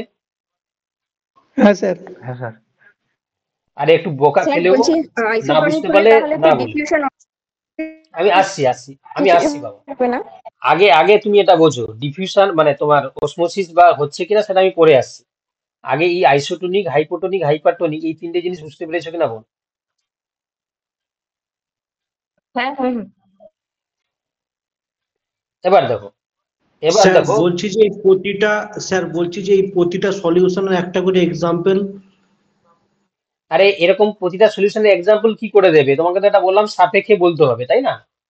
তুমি একটা যে কোনো সলিউশন বানাও না কেন, যদি কনসেন্ট্রেশন দুটোর মধ্যে যদি কম বেশি থাকে, যার বেশি সেটা হচ্ছে হাইপারটোনিক, যেটা কম সেটা হাইপোটোনিক। আর দুজনের যদি সলিউশন যদি সেম হয় তাহলে হচ্ছে কি তোমার সমস্যারক বা হচ্ছে আইসোটোনিক। এর উদাহরণ কি করে বলবো তোমাকে, বলো? এটা তো সাপেক্ষ ব্যাপার, বুঝতে পারলে? আচ্ছা। হুম। এবার যে জিনিসটা বলছি মন দিয়ে শোনো। এবার দেখো, অসমোসিসকে আমরা দুটো ভাগে ভাগ করছি। অসমোসিস মানে অভিস্রবণ। কি কি না, একটা আছে তোমার এক্সো অসমোসিস, একটা আছে এন্ডো অসমোসিস। কখন এক্সো অসমোসিস ঘটবে, কখন এন্ডো অসমোসিস ঘটবে? দেখো, যদি তুমি একটা সেলকে কি করলে হাইপারটোনিক সলিউশনে ডুবিয়ে দিচ্ছ, মানে একটা সলিউশন নিচ্ছ সেটা হচ্ছে হাইপারটোনিক, দিয়ে সেটাকে তুমি একটা সেলকে দিয়ে দিচ্ছ, মানে সেলের সাপেক্ষে কিন্তু হাইপারটোনিক। ওকে, এবার দেখো কি ঘটবে বলো দেখি। তাহলে যেহেতু সেলটা আছে তোমার হাইপো, সলিউশনটা হাইপার, তাহলে নিশ্চয়ই বুঝতে সেল পেরেছো থেকে যে বেরিয়ে এটা অসমোসিস, তাহলে সেল থেকে জলগুলো সব বেরিয়ে যাবে, তাই না? কারণ হাইপারটোনিকের দিকে কি করবে, সেল থেকে যে ওয়াটার গুলো সব বেরিয়ে যাবে, তাহলে সেলটা কি হয়ে যাবে, কুঁচকে যাবে না, কুঁচকে যাবে। তাহলে এই এই যে তখন আমরা তাকে কি বলি না এক্সোসমোসিস, কারণ সেল থেকে জল বেরিয়ে যাচ্ছে, এক্সোসমোসিস। তাহলে তখনই পসিবল হলো যখন সেলটাকে আমরা হাইপারটোনিক সলিউশনে ডুবিয়ে দিলাম। আবার উল্টোটা দেখো, তুমি যদি একটা সেলের সাপেক্ষে হাইপোটোনিক সলিউশনে রেখে দিচ্ছ, মানে কম কনসেন্ট্রেশন যুক্ত সলিউশনের মধ্যে একটা সেলকে দিয়ে দিচ্ছ, তাহলে এখানে সেলের কনসেন্ট্রেশনটা বেশি হবে আর পরিবেশের কনসেন্ট্রেশনটা কম। তাহলে তখন কি হবে, সেলগুলোর মধ্যে জলগুলো ঢুকে যাবে ভেতরের দিকে, তাহলে সেই সেলটা কি হবে, ফুলে যাবে। তাহলে এই ঘটনাটাকে আমরা বলি এন্ডোসমোসিস বা অন্ত অভিস্রবণ। এটা তাহলে হচ্ছে কি অন্ত অভিস্রবণ, এটা হচ্ছে তোমার বহি অভিস্রবণ। বুঝতে পারলে সবাই? সবাই বুঝতে স্যার পারলে? একটা প্রশ্ন ছিল। আবার বলতে হবে? হ্যাঁ, একটা প্রশ্ন ছিল। বলো বলো। বলছি বলছি যে ধরুন সামুদ্রিক মাছকে যদি আমি নোনা জলের মাছকে যদি আমি এমনি জলে প্লেস করি, তাহলে সেক্ষেত্রে কি ওই এক্সো এক্সো এক্সো হবে, তাই তো? হিসাব মতো যদি কোনো ঠিক একটা আছে, সামুদ্রিক মাছকে যদি তুমি কোশ্চেন বলেছো, আমি তার সলিউশনটা বলে দিচ্ছি। তুমি বলছো যে একটা সামুদ্রিক মাছকে নিয়ে তুমি মিষ্টি জলে ছেড়ে দিলে, ঠিক আছে? তাহলে মিষ্টি জলে ছেড়ে দিলে সামুদ্রিক মাছের কনসেন্ট্রেশনটা কি হবে, বেশি হবে। মিষ্টি জলে কনসেন্ট্রেশনটা হচ্ছে কি হবে, কম হবে। তাহলে সবসময় চেষ্টা করবে কি না এই মিষ্টি জল হচ্ছে সামুদ্রিক মাছের মধ্যে ঢুকে যাবে, মানে সামুদ্রিক মাছটা হচ্ছে কি হবে না, ফুলে যাওয়ার চেষ্টা হবে। কেন না, মিষ্টি জলের হ্যাঁ, হ্যাঁ, সাপেক্ষে সামুদ্রিক মাছের কনসেন্ট্রেশনটা হচ্ছে বেশি। তখন কি করে না, তারা চেষ্টা করে, ধরো ইলিশ মাছ হচ্ছে গভীর সমুদ্রের মাছ, সেখানে কনসেন্ট্রেশন লবণের বেশি। সে যখন মোহনাতে আসে তখন কি হয় না, জলগুলো তার শরীরের মধ্যে ঢুকে যায়। কেন না, মোহনার জলের কনসেন্ট্রেশনটা সমুদ্রের তুলনায় কম। তখন কি করে না, এই মাছ মানে এই ইলিশ মাছ সে নিজেকে বাঁচার জন্য অ্যাডাপ্টেশন করে নেয়। সে কি করে না, সবসময় হচ্ছে কি তোমার মূত্র নিঃসরণ করে, ঠিক আছে? সে জল না খেলেই চলে, কারণ অলরেডি তার শরীরের মধ্যে ওয়াটার অ্যাবজর্ব হয়ে যায়। মানে যা যা হচ্ছে কি সে বেঁচে থাকার জন্য যা অ্যাডাপ্টেশন করার কথা সেগুলো সে করবে। কি বলা বুঝতে পারে, সেটাকে পরিবেশটাকে বাঁচার জন্য। আবার সেটা সবাই হচ্ছে কি সেই তারতম্যটাকে সহ্য করতে পারে না, তাই না? সেই সেই যে কনসেন্ট্রেশনের যে ডেভিয়েশন, সেটা আবার সবাই সহ্য হ্যাঁ। করতে পারে না। অনেকে আবার মারা যেতে পারে। কিছু পার্টিকুলার কিছু স্পিসিস রয়েছে, সেটাকে তারা তোমার হচ্ছে কি কন্ট্রোল করতে পারে। ওকে, তাহলে অন্ত অভিস্রবণ আর বহি অভিস্রবণ ব্যাপারটা বুঝতে পারলে যে কোনো কোষকে যদি আমরা হাইপারটোনিক সলিউশনে দিয়ে দিই, তাহলে জলগুলো শরীর থেকে মানে কোষের থেকে বেরিয়ে যাবে, সেলটা কুঁচকে যাবে, তাকে আমরা বলছি এক্সো অভিস্রবণ বা এক্সোসমোসিস। আবার যদি আমরা কোনো সেলকে হাইপোটোনিক বা তোমার হচ্ছে কি কম কনসেন্ট্রেশন যুক্ত সলিউশনে দিই, তাহলে কি হবে না, সেলের মধ্যে জল ঢুকে যাবে, সেলটা ফুলে যায়, তখন তাকে আমরা কি বলি, এন্ডোসমোসিস বা অন্ত অভিস্রবণ। সবাই বুঝতে পেরেছো? স্যার আপনি যে মাছের এক্সাম্পলটা দিলেন ওটাতে তাহলে এন্ডো না এক্সো কোনটা হলো? তাহলে মাছের শরীরে জল ঢুকছে মানে হচ্ছে কি এন্ডোসমোসিস হবে, তাই না? কারণ মাছটা আছে হাইপোটোনিক, বাইরেটা আছে কি তোমার হাইপারটোনিক। মাছের শরীরে জল ঢুকবে তখন এন্ডোসমোসিস ঘটবে। আবার উল্টো যদি তুমি মিষ্টি জলের মাছকে নোনা জলে ছেড়ে দাও, তাহলে সেখানে কি ঘটবে, এক্সোসমোসিস ঘটবে। মিষ্টি জলের মাছ থেকে জলগুলো বেরিয়ে সমুদ্রের দিকে চলে যাবে, মানে বাইরের দিকে বেরিয়ে যাবে, তখন তাকে আমরা বলবো এক্সোসমোসিস। বোঝা গেছে? তাহলে এইটুকু মাথায় রাখো, নোনা জলের মাছকে যদি তুমি মিষ্টি জলে দিয়ে দাও তাহলে কি ঘটবে, এন্ডোসমোসিস ঘটবে। মিশিওরের মাছকে নিয়ে যদি তুমি নোনা জলে ছেড়ে দাও তাহলে কি ঘটবে? 100 অসমোসিস ঘটবে। ক্লিয়ার? হ্যাঁ স্যার। আরে বাকিরা রেসপন্স করো, প্রায় 65-66 জন ক্লাস করছো, তোমরা হ্যাঁ স্যার। চুপচাপ কেন? স্যার মাছের হ্যাঁ ওই স্যার। কনসেপ্টটা বললেন, হ্যালো, হুম বলছি ওটা স্যার ওই ইউরি হ্যালাইন স্টেনো হ্যালাইন ওই ব্যাপারটা, ইউরি হ্যালাইনটা আমি ইলিশ আর মাছ এখানে তো? হ্যাঁ, হ্যাঁ ইউরিহ্যালাইন যারা লবণের মানে বেশি তারা তো মানে সহ্য করতে কনসেন্ট্রেশনটাকে পারে। যারা সহ্য করতে পারে, আর যারা আছে স্টেনোহ্যালাইন তারা সামান্য তারতম্য সহ্য করতে পারে। ঠিক ঠিক ঠিকই বলেছো তুমি। আর স্যার আর একটা আছে না, হুম অ্যানাড্রোমাস মাছ আর ক্যাটাড্রোমাস মাছ, ওটা একটু বলে অ্যানাড্রোমাস দিন। মানে হচ্ছে কি তোমার যারা ডিম পাড়ার জন্য গভীর সমুদ্র থেকে তোমার হচ্ছে কি মোহনাতে আসে তারা আছে অ্যানাড্রোমাস। আর ক্যাটাড্রোমাস যারা হচ্ছে কি তোমার মোহনা থেকে যারা সমুদ্রের দিকে যায় তাদেরকে বলা হচ্ছে কি ক্যাটাড্রোমাস। বুঝতে পারলে? অ্যানাড্রোমাস হচ্ছে কি যারা ডিম পাড়ার জন্য গভীর সমুদ্র থেকে তোমার হচ্ছে কি কম কনসেন্ট্রেশন যুক্ত সলিউশনে আসে বা মোহনার দিকে আসে তারা হচ্ছে অ্যানাড্রোমাস। ক্যাটাড্রোমাসটা উল্টো, যারা মোহনা থেকে আবার নদীর দিকে মানে সমুদ্রের দিকে আর যায় বেশি কনসেন্ট্রেশন। এক্সাম্পলটাও বলে দেবেন। এক্সাম্পলটা আছে প্রথমটা যেটা অ্যানাড্রোমাস বললাম সেটা হচ্ছে কি ইলিশ মাছ, আর ক্যাটাড্রোমাসটা আছে ইল মাছ, ইল হ্রস্বইল। দেখো এবার হচ্ছে আমরা দেখবো প্লাজমোলাইসিস ডিপ্লাজমোলাইসিস। এই অ্যানাড্রোমাস ক্যাটাড্রোমাস এই জিনিসগুলো আমরা পরে পড়বো, ঠিক আছে? এগুলো রয়েছে ইকোলজিতে, পড়বো আমরা, চিন্তার কিছু কারণ নেই, সবই পড়বো। দেখো এবার আমরা দেখবো প্লাজমোলাইসিস আর ডিপ্লাজমোলাইসিস। প্লাজমোলাইসিস ডিপ্লাজমোলাইসিস, দেখো ভালো করে শোনো। আমরা একটা সেলকে নিয়ে একটা সেল নিলাম, দিয়ে একটা সলিউশন তৈরি করলাম, সেই সলিউশনটা সেলের সাপেক্ষে এই সলিউশনটা সেলের সাপেক্ষে কি করলাম? হাইপারটোনিক করে দিলাম। মানে এটা হচ্ছে হাইপারটোনিক। হাইপারটোনিক মানে কি গো? হাইপারটোনিক মানে অতিসারক, অতিসারক দিয়ে সেলকে দিয়ে দিলাম। এবারে তোমরা নিজেরাই বলো কি হবে, অন্ত অভিশ্রবণ ঘটবে না বহিঃ অভিশ্রবণ ঘটবে? বই অভিশ্রবণ। তাহলে যেহেতু জলটা হচ্ছে বেরিয়ে কি আসবে। হ্যাঁ, তাহলে জলগুলো কি হবে? বাইরের দিকে বেরিয়ে যাবে, জলগুলো বাইরের দিকে বেরিয়ে যাবে। তাহলে এই যে বাইরের দিকে বেরিয়ে গেলে এর মধ্যে প্রোটোপ্লাস্ট গুলো দেখো কি হয়েছে, দেখো নর্মাল সেলকে নিয়ে যদি আমরা একটা সলিউশনে দিয়ে দিচ্ছি তার প্রোটোপ্লাস্ট গুলো কি হয়েছে গো? এই যে কুঁচকে গেছে, সেলটা কুঁচকে গেছে। সংকুচিত তাহলে এই যে এই প্রক্রিয়াটাকে আমরা কি বলি? এটাকে আমরা বলি প্লাজমোলাইসিস। ঠিক আছে, এটাকে আমরা কি বলি না? প্লাজমোলাইসিস।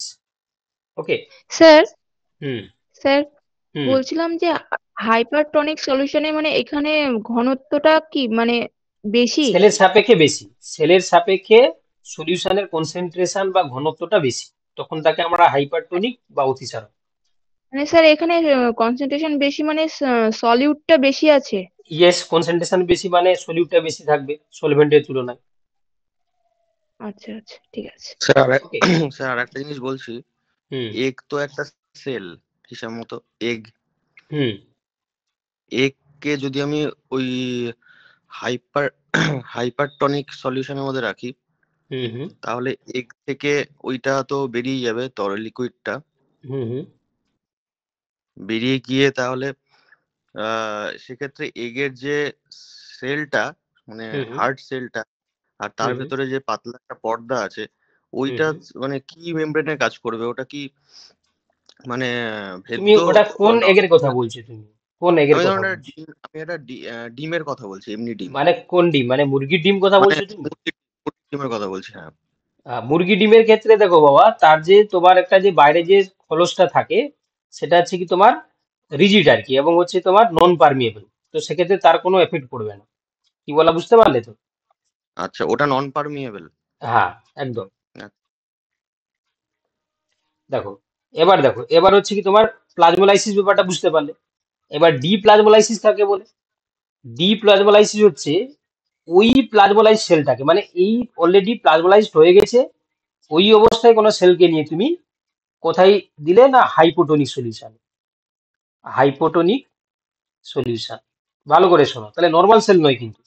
যেমন প্লাজমোলাইসিস করছো তুমি নর্মাল সেলকে নিয়ে, কিন্তু ডিপ্লাজমোলাইসিস করছো কাকে?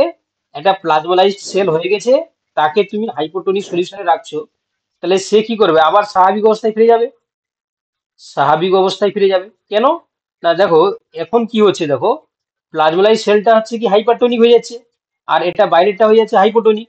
তখন জলগুলো আবার প্রবেশ করে তাকে স্বাভাবিক অবস্থায় ফিরিয়ে আনবে। এই ঘটনাটাকে আমরা কি বলি না ডিপ্লাজমোলাইজড। যদি সংজ্ঞা আকারে বলতে হয় যে একটা প্লাজমোলাইজ সেলকে যদি আমরা লঘু সারক বা হাইপোটোনিক সলিউশনে রাখি, তাহলে সেই আবার নর্মাল কন্ডিশন যে ফিরে যাচ্ছে এবং স্বাভাবিক আকৃতি লাভ করছে, এই ঘটনাটাকে আমরা বলি ডিপ্লাজমোলাইসিস। ওকে, তাহলে প্লাজমোলাইসিসের ক্ষেত্রে সেলকে আমরা অতিসারক বা হাইপারটোনিক সলিউশনে রাখছি, ফলে সেলটা কুঁচকে যাচ্ছে।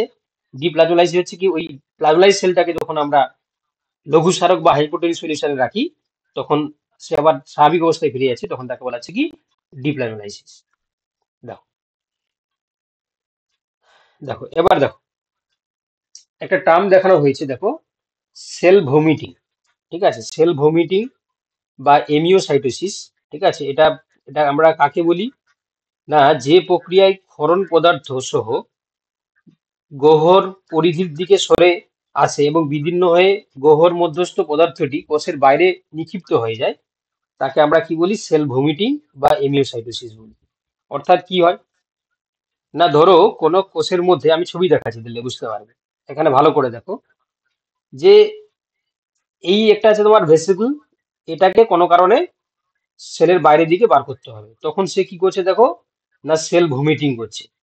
অর্থাৎ এই সাবস্টেন্সটাকে সেলের বাইরে বাইরে বার করার জন্য একটা ভেসিকল ফর্মেশন করছে, ওই ভেসিকলটা গিয়ে প্লাজমা মেমব্রেনের সঙ্গে ডিফিউজড হচ্ছে, ডিফিউজড হওয়ার পরে এটাকে কি করছে দেখো সেলের বাইরে তাকে উদ্গীরণ করে দিচ্ছে। এই যে সেলের বাইরে বার করার যে প্রসেস, এটাকে আমরা কি বলছি না সেল ভমিটিং। অর্থাৎ যদি কোনো সেকেন্ডারি মানে সেকেন্ডারি প্রোডাক্ট যেটা যদি সেলের সাপেক্ষে খারাপ হয়, তখন সে কি করছে না সেল ভমিটিং এর মাধ্যমে তোমার হচ্ছে কি সেল থেকে বাইরের দিকে বার করে দিচ্ছে।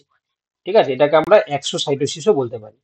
কিন্তু এন্ডোসাইটোসিসের ক্ষেত্রে কি হয় দেখো, ধরো সাপোজ কোনো একটা সলিড মানে মলিকুলস, এই এন্ডোসাইটোসিসের দুটো ভাগ আছে, একটা দেখো ফেগোসাইটোসিস, একটা আছে কি পিনোসাইটোসিস। ফেগোসাইটোসিস কাকে বলে না, দেখো যদি কোনো সলিড পার্টিকেলস যদি সেলের মধ্যে প্রয়োজন রয়েছে, তাকে কি করছে দেখো সেল মেমব্রেনটা হচ্ছে প্রথমে এরকম ভাঁজ হয়ে যায়, সলিড পার্টিকেলসটা এর মধ্যে আসে, দিয়ে তাকে সেলের মধ্যে এনগাল্প করে দিচ্ছে। এনগাল্প মানে হচ্ছে ভেতরের দিকে প্রবেশ করে দেওয়া। তাহলে তখন দেখো একটা দেখো সিউডোপোডিয়া তৈরি করছে, সেই সিউডোপোডিয়ার মাধ্যমে সলিড পার্টিকেলসটাকে ভেতরের দিকে প্রবেশ করাচ্ছে। এই ধরনের এন্ডোসাইটোসিসকে আমরা বলি ফেগোসাইটোসিস।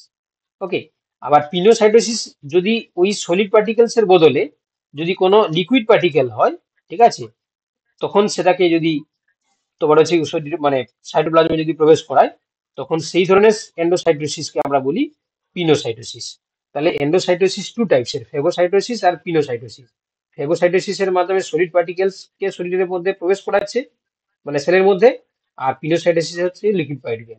আবার যদি কোনো মেটাবলিক সাবস্টেন্সেস যদি সেলের সাপেক্ষে খারাপ হয়, তাহলে সে প্রথমে ভেসিকল ফর্ম করছে, সেটা প্রথমে প্লাজমা মেমব্রেনের সঙ্গে ডিফিউজড হচ্ছে, তারপর সেটাকে সেলের বাইরে বার করে দিচ্ছে, এটাকে আমরা বলি সেল ভমিটিং। এটাও তোমরা মনে রাখবে। স্যার ফ্যাগোসাইটোসিসটা আরেকবার বলে দিন। ফেগোসাইটোসিসের ক্ষেত্রে কোনো সলিড পার্টিকেলস যদি সেলের বাইরে থেকে সেলের মধ্যে প্রবেশ করে, তখন তাকে বলা যায় ফেগোসাইটোসিস। আর পিনোসাইটোসিস হচ্ছে কি যদি কোনো লিকুইড পার্টিকেলস যদি সেলের বাইরে থেকে সেলের মধ্যে প্রবেশ করে, তখন তাকে আমরা বলি পিনোসাইটোসিস। চলো এবার দেখো আমরা পরের কনসেপ্টে চলে আসি। ঠিক আছে, পরের কনসেপ্টে চলে আসি। আমি প্রথমেই বলেছিলাম আজকে আমরা বেশি আদার্স কোনো কথাবার্তা বলবো না, পুরোটাই ফোকাস করবো পড়াশোনাতে।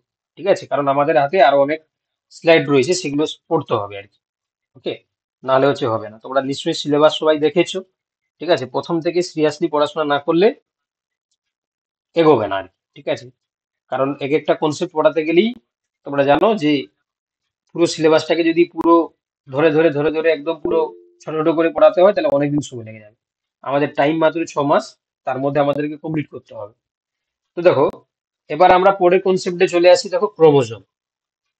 তো তোমাদের প্রথমেই বলছিলাম যে সেলের মধ্যে যে নিউক্লিয়াস রয়েছে, নিউক্লিয়াসের যে নিউক্লিয় মেমব্রেন যেটা রয়েছে, মানে সরি নিউক্লিয় জালিকা যেটা রয়েছে বা নিউক্লিয় রেটিকুলাম যেটা রয়েছে, সেল ডিভিশনের সময় ওটা কি ধারণ করে না ক্রোমোজোম ধারণ করে। ঠিক আছে, বিজ্ঞানী ওয়াল্ডেয়ার প্রথম হচ্ছে ক্রোমোজোম কথাটি বা শব্দটি তিনি প্রবর্তন করেন, এবং আমরা নর্মালি একটা সেল ডিভিশনের বা কোষ বিভাজনের মেটাফেজ দশায় ক্রোমোজোমটাকে আমরা সুস্পষ্টভাবে দেখতে পাই। তবে অ্যানাফেজেও দেখা যায়।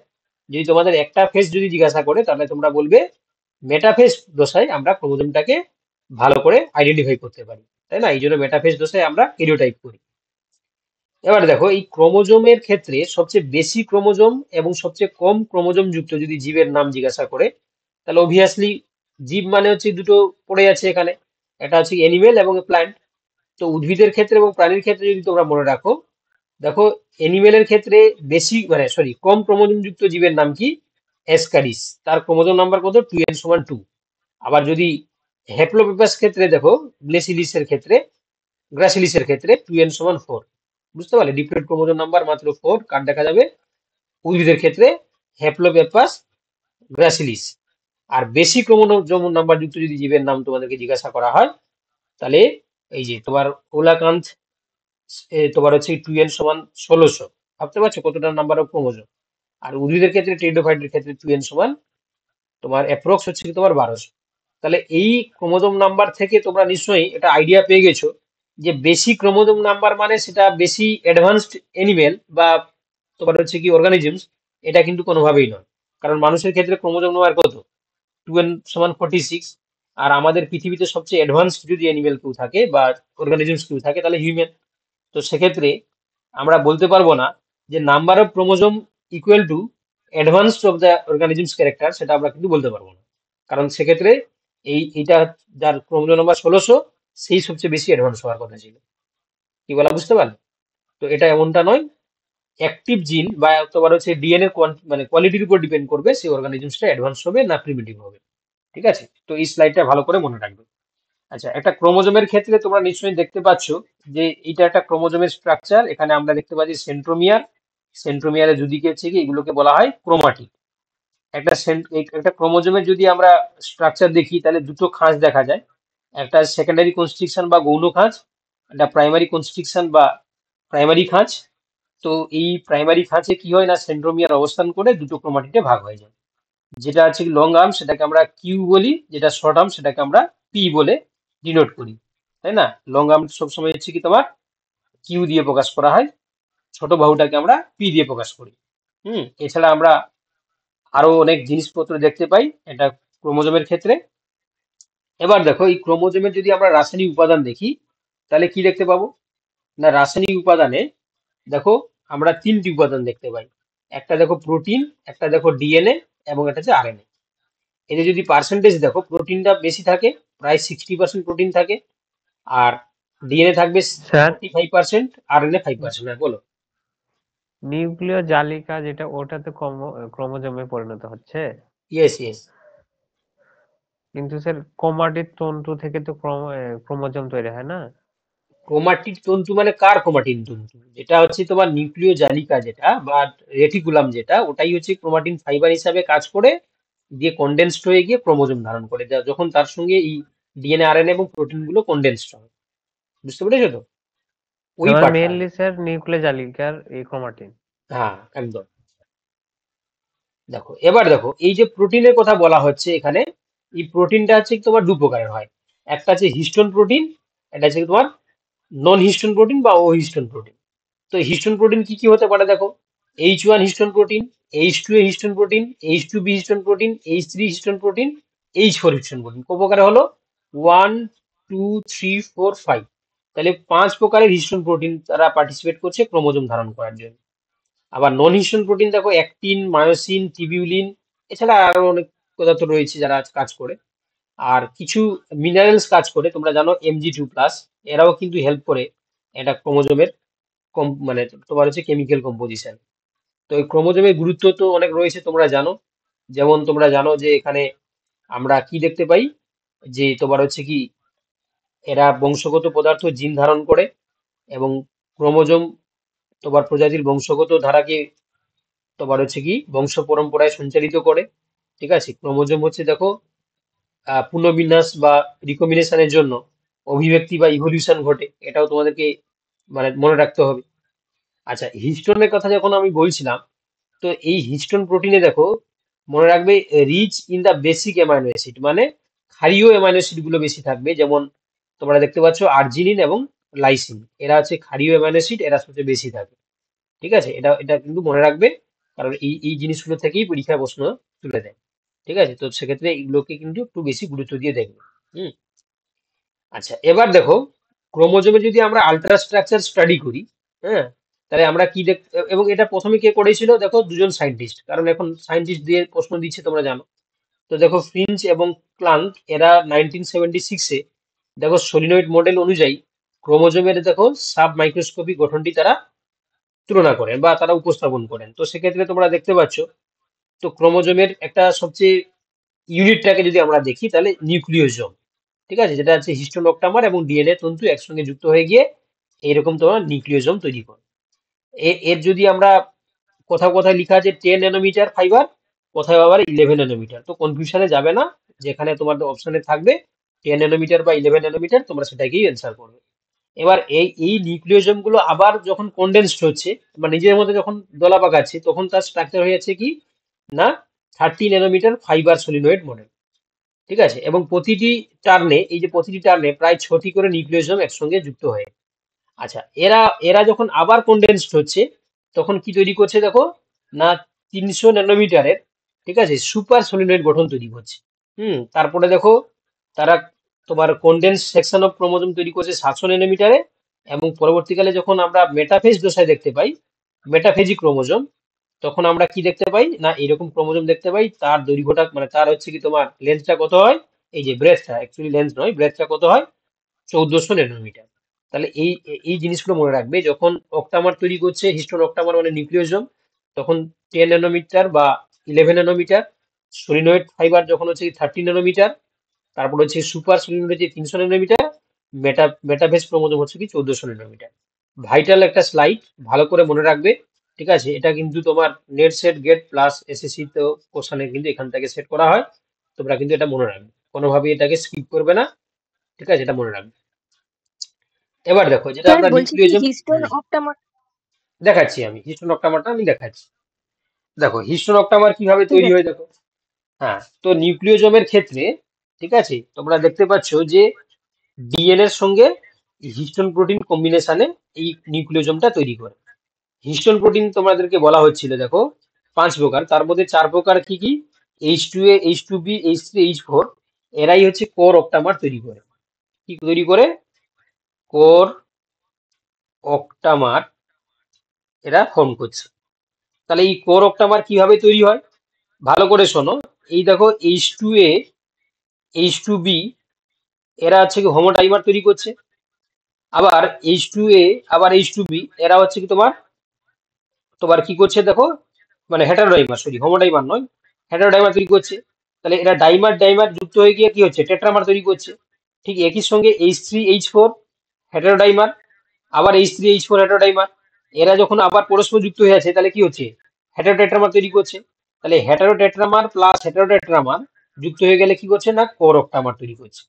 4টা প্লাস 4টা সমান আছে 8টা। আমি আবার বলছি, তাহলে H2A H2B যুক্ত হয়ে গিয়ে হেটারোডাইমার, আবার H2A H2B হেটারোডাইমার, এই H2A H2B হেটারোডাইমার plus H2A H2B হেটারোডাইমার যখন যুক্ত হবে হেটারোটেট্রামার তৈরি করছে।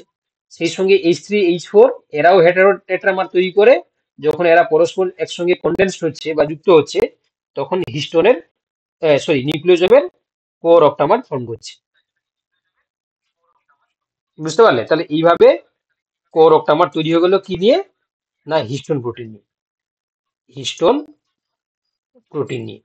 এবার দেখো এবার কি হচ্ছে দেখো, ডিএনএ গুলো কি করছে দেখো না এই অক্টামার গুলোকে পেঁচিয়ে থাকছে।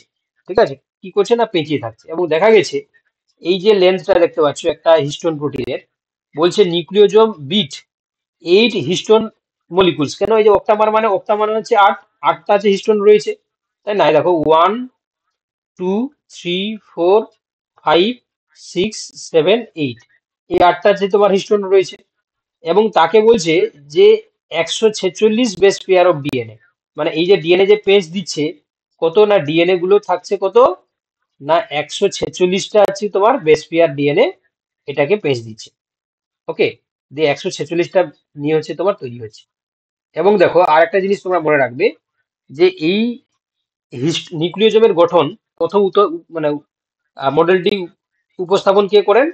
দেখো কর্নবার্জ 1974 সালে, ঠিক আছে, 1974 সালে বিজ্ঞানী কর্নবার্জ তিনি এই নিউক্লিওজমের যে মডেলটাকে উপস্থাপন করেন, ঠিক আছে। এবং সেই সঙ্গে তিনি বললেন যে একটা তোমার হচ্ছে কি অক্টামার ডিএনএ, মানে অক্টামারের সঙ্গে আরেকটা অক্টামারের মাঝখানে যেটা রয়েছে যে কানেক্টিভিটি, কার দ্বারা হচ্ছে না, লিঙ্কার ডিএনএ সাহায্যে।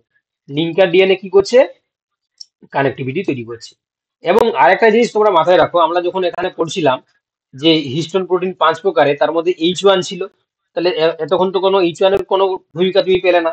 তো H1 প্রোটিন কি করে? দেখো, হিস্টোন গিন্ড বাঁধার কাজে সাহায্য করে, মানে হিস্টোন অক্টামারের সঙ্গে যে ডিএনএ যে একসঙ্গে যুক্ত হবে, এইখানে কি হয় না, H1 প্রোটিন সেখানে পার্টিসিপেট করছে। মানে H1 প্রোটিন এর সাহায্যে ডিএনএ গুলো তোমার হচ্ছে অক্টামারের সঙ্গে অ্যাটাচমেন্ট আমরা দেখতে পাচ্ছি। এবং দুটো নিউক্লিওজোমের মাঝখানে লিঙ্কার ডিএনএ কি করছে, তাদেরকে তোমার হচ্ছে কি বেঁধে রাখতে সাহায্য করছে। আচ্ছা, এবার দেখো, যখন আমরা এর একটা নিউক্লিওজোম মডেল তৈরি হয়ে গেল, তখন তার বেস কত হচ্ছে না 11 ন্যানোমিটার, বা কোথাও কোথাও এটা 10 ন্যানোমিটার বলা হয়েছে।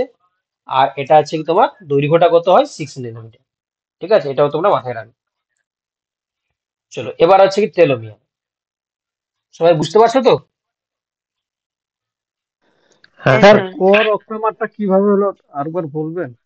কোর অক্টামারটা বললাম না, H2A H2B, এরা মানে হেটারোডাইমার।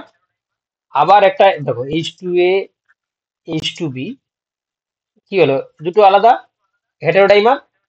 আবার হচ্ছে কি H2A H2B, এরা হচ্ছে কি তোমার হেটারোডাইমার। যখন এই দুটো আবার একসঙ্গে যুক্ত হয়ে গেল, তখন এটা কি হলো, চারটা। তাহলে হেটারো টেট্রামার, হেটেরো টেট্রামার। ঠিক একই সঙ্গে H3H4, আবার H3H4, এরাও হেটারো টেট্রামার তৈরি করছে। দিয়ে এরা যখন পরস্পর যুক্ত হচ্ছে, তখন হচ্ছে কোর অক্টামার তৈরি করে দিচ্ছে। বুঝতে পারলে? হ্যাঁ স্যার, হ্যাঁ। স্যার হুম। স্যার বলছি, দুটো কোর অক্টামার আর এর মধ্যে যে লিঙ্কার ডিএনএ থাকে, এই হুম হুম। লিঙ্কার ডিএনএ টোটালটাকে নিউক্লিওজোম বলছে? না, এইটাকে আমরা একটা নিউক্লিওজোম বলছি, আবার এটাকে একটা নিউক্লিওজোম বলছি। এদের দুটো দুটো সেপারেট? নিউক্লিওজোমের মাঝখানে রয়েছে কি লিঙ্কার ডিএনএ। ও আচ্ছা, ঠিক আছে। দেখো, এবার টেলোমিয়ার। দেখো, টেলোমিয়ার সবাই নাম শুনেছো, যে টেলোমিয়ার হচ্ছে একটা ক্রোমোজোমের যে শেষ প্রান্ত, ঠিক আছে, সেটাকে আমরা টেলোমিয়ার বলি।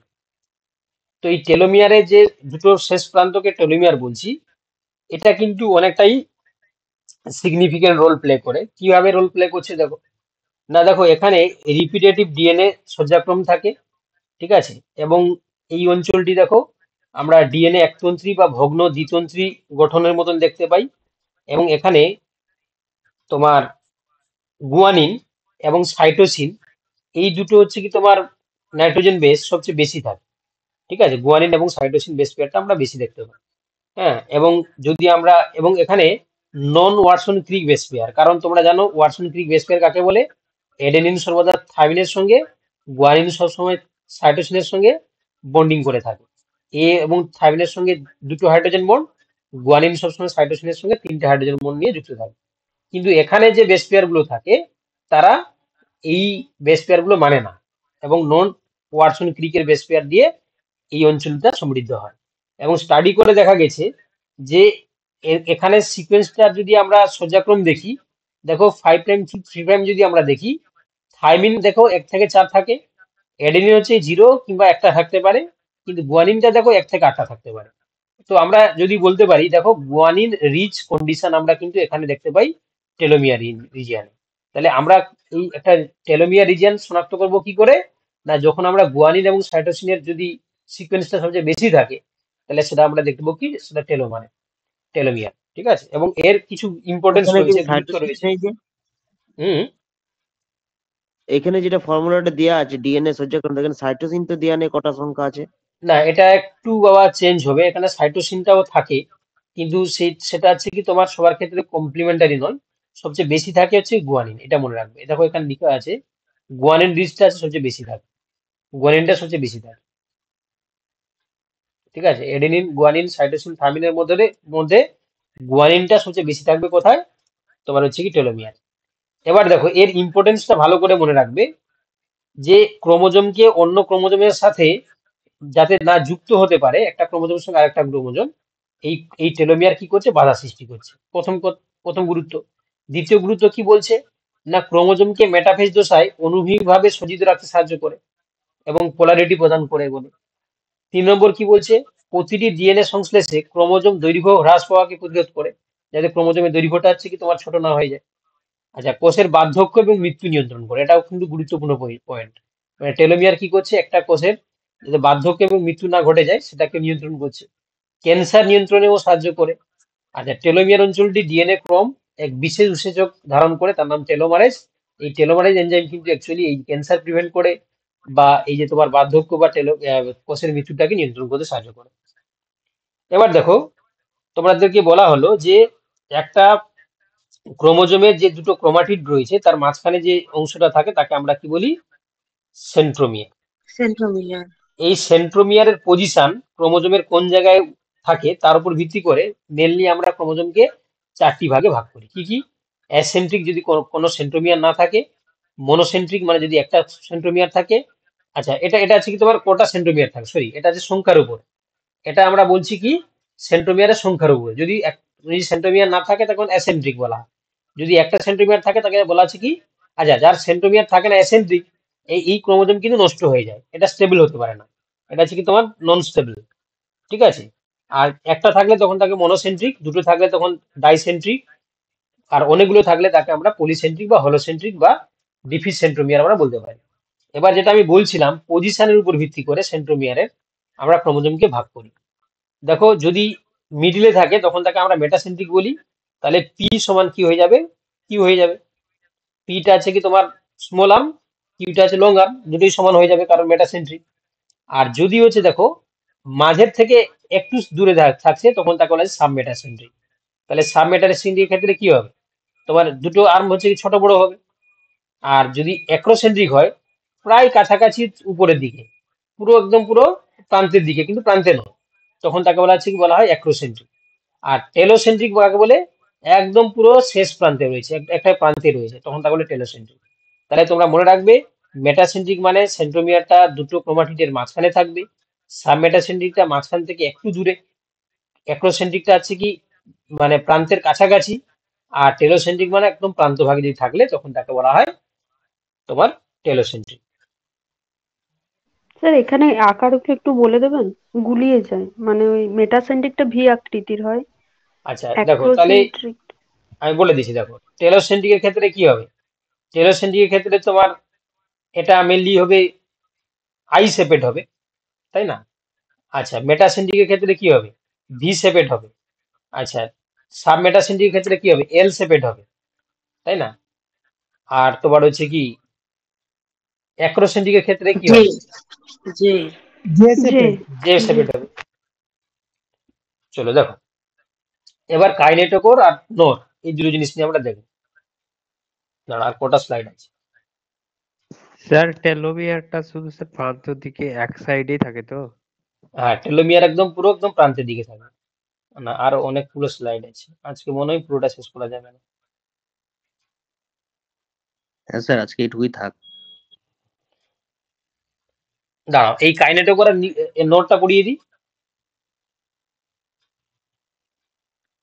এটা পড়িয়ে দিই। দেখো কাইনেটোকোর আর হচ্ছে কি এনওআর। দেখো কাইনেটোকোর কি জিনিস, না দেখো তোমরা নিশ্চয়ই পড়েছো যে যখন সেল ডিভিশন হয় তখন এই সেন্ট্রোমিয়ারে কি হয় না স্পিন্ডিল ফাইবার অ্যাটাচমেন্ট হয়। দেখো এই যে স্পিন্ডিল ফাইবার গুলো সেন্ট্রোমিয়ারে, এবার ডাইরেক্ট হচ্ছে কি স্পিন্ডিল ফাইবার গুলো মানে ব্যামতন্তু যেটাকে আমরা বাংলায় বলি, তো কি হতে পারে না, অ্যাটাচমেন্ট হতে পারে না। এ একটা প্রোটিনের সাহায্য নয়, সেই প্রোটিনটার নাম হচ্ছে কাইনেটোকোর। কাইনেটোকোরের সাহায্যে স্পিন্ডিল ফাইবার বা ব্যামতন্তু এসে সেন্ট্রোমিয়ারের সঙ্গে যুক্ত হয়।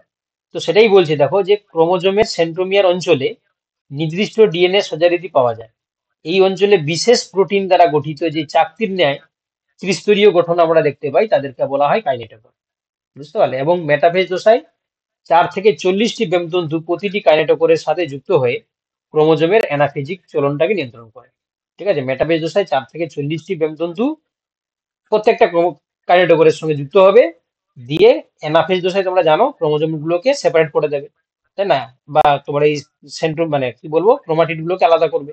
তো তাহলে এই ব্যামতন্তু বা স্পিন্ডিল ফাইবার কাইনেটোকোর প্রোটিনের সাহায্য নিয়ে সেন্ট্রোমিয়ারের সঙ্গে যুক্ত হয়, দিয়ে ক্রোমোজোম গুলোকে সেপারেট করতে সাহায্য করে। আচ্ছা, এবার নোর কাকে বলে? না, নোর হচ্ছে কি, যদি এটা আমরা ফুল ফর্ম দেখি, নিউক্লিওলার অর্গানাইজিং রিজিয়ন। দেখো নোর বলতে দেখো না, যেখানে সেকেন্ডারি কনস্ট্রিকশন থাকে এখানে কে থাকে না, নিউক্লিওলাস অবস্থান করে। একটা নিউক্লিয়াসে যে নিউক্লিওলাস সেই ক্রোমোজোমের তোমার সেকেন্ডারি কনস্ট্রিকশনে থাকে, তাহলে এই রিজিয়নটাকে আমরা কি বলি না, নোর বলি, নিউক্লিয়ার অর্গানাইজিং রিজিয়ন। তো আমরা দেখেছি মানুষের ক্ষেত্রে যে ক্রোমোজোম গুলো রয়েছে তার মধ্যে 13 নম্বর, 14 নম্বর, 15 নম্বর, 21 নম্বর, 22 নম্বর ক্রোমোজোমের ক্ষেত্রে আমরা এই নিউক্লিয়ার অর্গানাইজার রিজিয়নটাকে আমরা দেখতে পাই। এবং এটার কিছু গুরুত্ব রয়েছে কেন না, এখানে আমরা কি দেখতে পাই, এটা এই সিকোয়েন্সটা হচ্ছে কি কনজারভেটিভ, ঠিক আছে, এবং এটা কি হয় না গৌণ খাঁজ গঠন করে, যেখানে হচ্ছে কি তোমার নিউক্লিয়াস অবস্থান করে। ঠিক আছে, আপাতত হচ্ছে কি এতটা থাক, ক্যারিওটাইপ থেকে আমরা পরের দিন পড়বো। ঠিক আছে, তো আমি প্রথম থেকে একটু বলে যাচ্ছি কি কি পড়ানো হলো, ঠিক আছে, যাতে তোমাদের রিপিট মানে রিভিশন হয়ে যেতে পারে। তো আমরা প্রথমে আজকে দেখলাম নিউক্লিয়াস কাকে বলে, তারপরে ইন্টারফেজ নিউক্লিয়াসের রাসায়নিক গঠন দেখলাম, কোষ প্রাচীর নিয়ে আমরা অনেক কিছু বললাম, সেক্ষেত্রে শৈবাল, ছত্রাক, ব্যাকটেরিয়া এবং উদ্ভিদের ক্ষেত্রে সেলুলার কম্পোনেন্ট গুলো দেখলাম। তারপরে আমরা মানে তোমার হচ্ছে কো ট্রান্সপোর্ট আর হচ্ছে তোমার ইউনিপোর্ট নিয়ে আমরা বললাম, ব্যাপন এবং অভিশ্রমণ নিয়ে আমরা বললাম। তারপর হচ্ছে কি আমরা পেসিভ ট্রান্সপোর্ট, অ্যাক্টিভ ট্রান্সপোর্ট নিয়ে আমরা বললাম, সেই সঙ্গে আমরা অসমোসিস পড়লাম, তাই না, প্লাজমোলাইসিস এবং ডিপ্লাজমোলাইসিস পড়লাম। আচ্ছা, তারপর হচ্ছে কি আমরা দেখলাম এন্ডোসাইটোসিস আর এক্সোসাইটোসিস সম্বন্ধে পড়লাম, দিয়ে ক্রোমোজোমটাকে শুরু করে আমরা ক্রোমোজোমের কম্পোনেন্ট, আল্ট্রাস্ট্রাকচার, নিউক্লিওজোমের স্ট্রাকচার, টেলোমিয়ার, সেই সঙ্গে আমরা সেন্ট্রোমিয়ারের সংখ্যা এবং পজিশনের উপর ভিত্তি করে ক্রোমোজোমের ভাগ, সেই সঙ্গে কাইনেটোকোর এবং নিউক্লিয়ার অর্গানাইজিং রিজিয়ন। তো আমাদের জেনারেল বটানিতে আরো একটা ক্লাস লাগবে, কারণ প্রচুর জিনিস রয়েছে। এরপরে তোমরা দেখতে পাচ্ছ এখানে আমরা সেল ডিভিশন এখনো অনেক বাকি আছে, সেল ডিভিশনটা কমপ্লিট করতে হবে, কারণ সেল ডিভিশন থেকে প্রত্যেকটা পরীক্ষা থেকে কোশ্চেন আসে, তাই না? তো সেক্ষেত্রে দেখো আর একটা ক্লাস লাগবে, বুঝতে পারলে, নাহলে সম্ভব না। আর বুঝতে পারছো তো সবাই? হ্যাঁ স্যার। হ্যাঁ হ্যাঁ স্যার। স্যার। হ্যাঁ স্যার স্যার। বলছি পিডিএফটা স্যার বাই করতে হবে তো অনলাইনে, পিডিএফটা পিডিএফ প্রিন্ট করতাম স্যার, তো ওটা কি করা হবে স্যার? পিডিএফ প্রিন্ট তুমি করতে পারো, কোনো অসুবিধা নেই। যেগুলো পিডিএফ আকারে দেওয়া এইগুলো তো তুমি মোবাইলে পড়ে নিতে হবে, কারণ এগুলো তুমি প্রিন্ট আউট করতে পারলে করবে, কোনো অসুবিধা নেই। স্যার যেগুলো পিডিএফ দিয়েছেন ওগুলোর জন্য বলছি স্যার। হ্যাঁ, তুমি চাইলে স্যার। প্রিন্ট আউট করতে পারো, কোনো অসুবিধা নেই। ঠিক আছে স্যার। হুম। স্যার বলছি, ক্রোমোজোমের পি বাহু আর কিউ বাহুর কথা যে বললেন, ওটার কি কোনো আলাদা নাম আছে? মানে কিসের থেকে, কোনো কিছু থেকে এসেছে কি নামটা, পি কোনো আর কিছু কিউ? থেকে নয়, একটা ক্রোমোজোমে যেহেতু দুটো ক্রোমাটিড থাকে, তো যেটা ছোট মানে দৈর্ঘ্য হবে তাকে পি দিয়ে প্রকাশ করা হয়, যেটা লম্বা সেটাকে আমরা কিউ দিয়ে প্রকাশ করি। মেটাফেজের ক্ষেত্রে পি সমান কিউ হয়ে যায়, ঠিক আছে, এমন হ্যাঁ, কিছু তার সিগনিফিকেন্ট নেই। ছোটটাকে ধরা মেটাফেজ হয় নয়, মেটাসেন্ট্রিক। মেটাসেন্ট্রিক, মেটাসেন্ট্রিক ক্রোমোজোমের ক্ষেত্রে। তো যেটা ছোট বাহুকে আমরা পি দিয়ে প্রকাশ করি, বড়টাকে আমরা কিউ দিয়ে প্রকাশ করি। আচ্ছা স্যার। ঠিক আছে, তাহলে স্যার আজকে এতটা থাক। হ্যাঁ বলো। স্যার বলছিলাম নরটা একবার বুঝিয়ে দেবেন। নোডটাকে আমরা বলি, দেখো একটা ক্রোমোজোমে দুটো খাঁজ থাকে, এটা প্রাইমারি খাঁজ, এটা গৌণ খাঁজ। গৌণ খাঁজ তখনই বলবো যেখানে একটা ক্রোমোজোমের ক্ষেত্রে যে খাঁজে নিউক্লিওলাস অবস্থান করে, তাহলে নিউক্লিওলাস যে খাঁজে অবস্থান করছে তাকে আমরা গৌণ খাঁজ বলি। তো সেই গৌণ খাঁজের যে রিজিয়ন জুড়ে নিউক্লিওলাস অবস্থান করে সেই রিজিয়নটাকে আমরা বলি এনওআর, নিউক্লিওলার অর্গানাইজিং রিজিয়ন। ঠিক আছে, তো সেই নিউক্লিওলার হচ্ছে কি তোমার, যেহেতু নিউক্লিওলাস অবস্থান করছে বলে তাকে আমরা নোড বলি। এবং এই নোডটা আছে কি দেখলাম আমরা হিউম্যান ক্রোমোজোমের ক্ষেত্রে 13 নম্বর, 14 নম্বর, 15 নম্বর, 21 নম্বর, 22 নম্বর ক্ষেত্রে আমরা খুব সুস্পষ্টভাবে দেখতে পাই। চলো তাহলে আজকে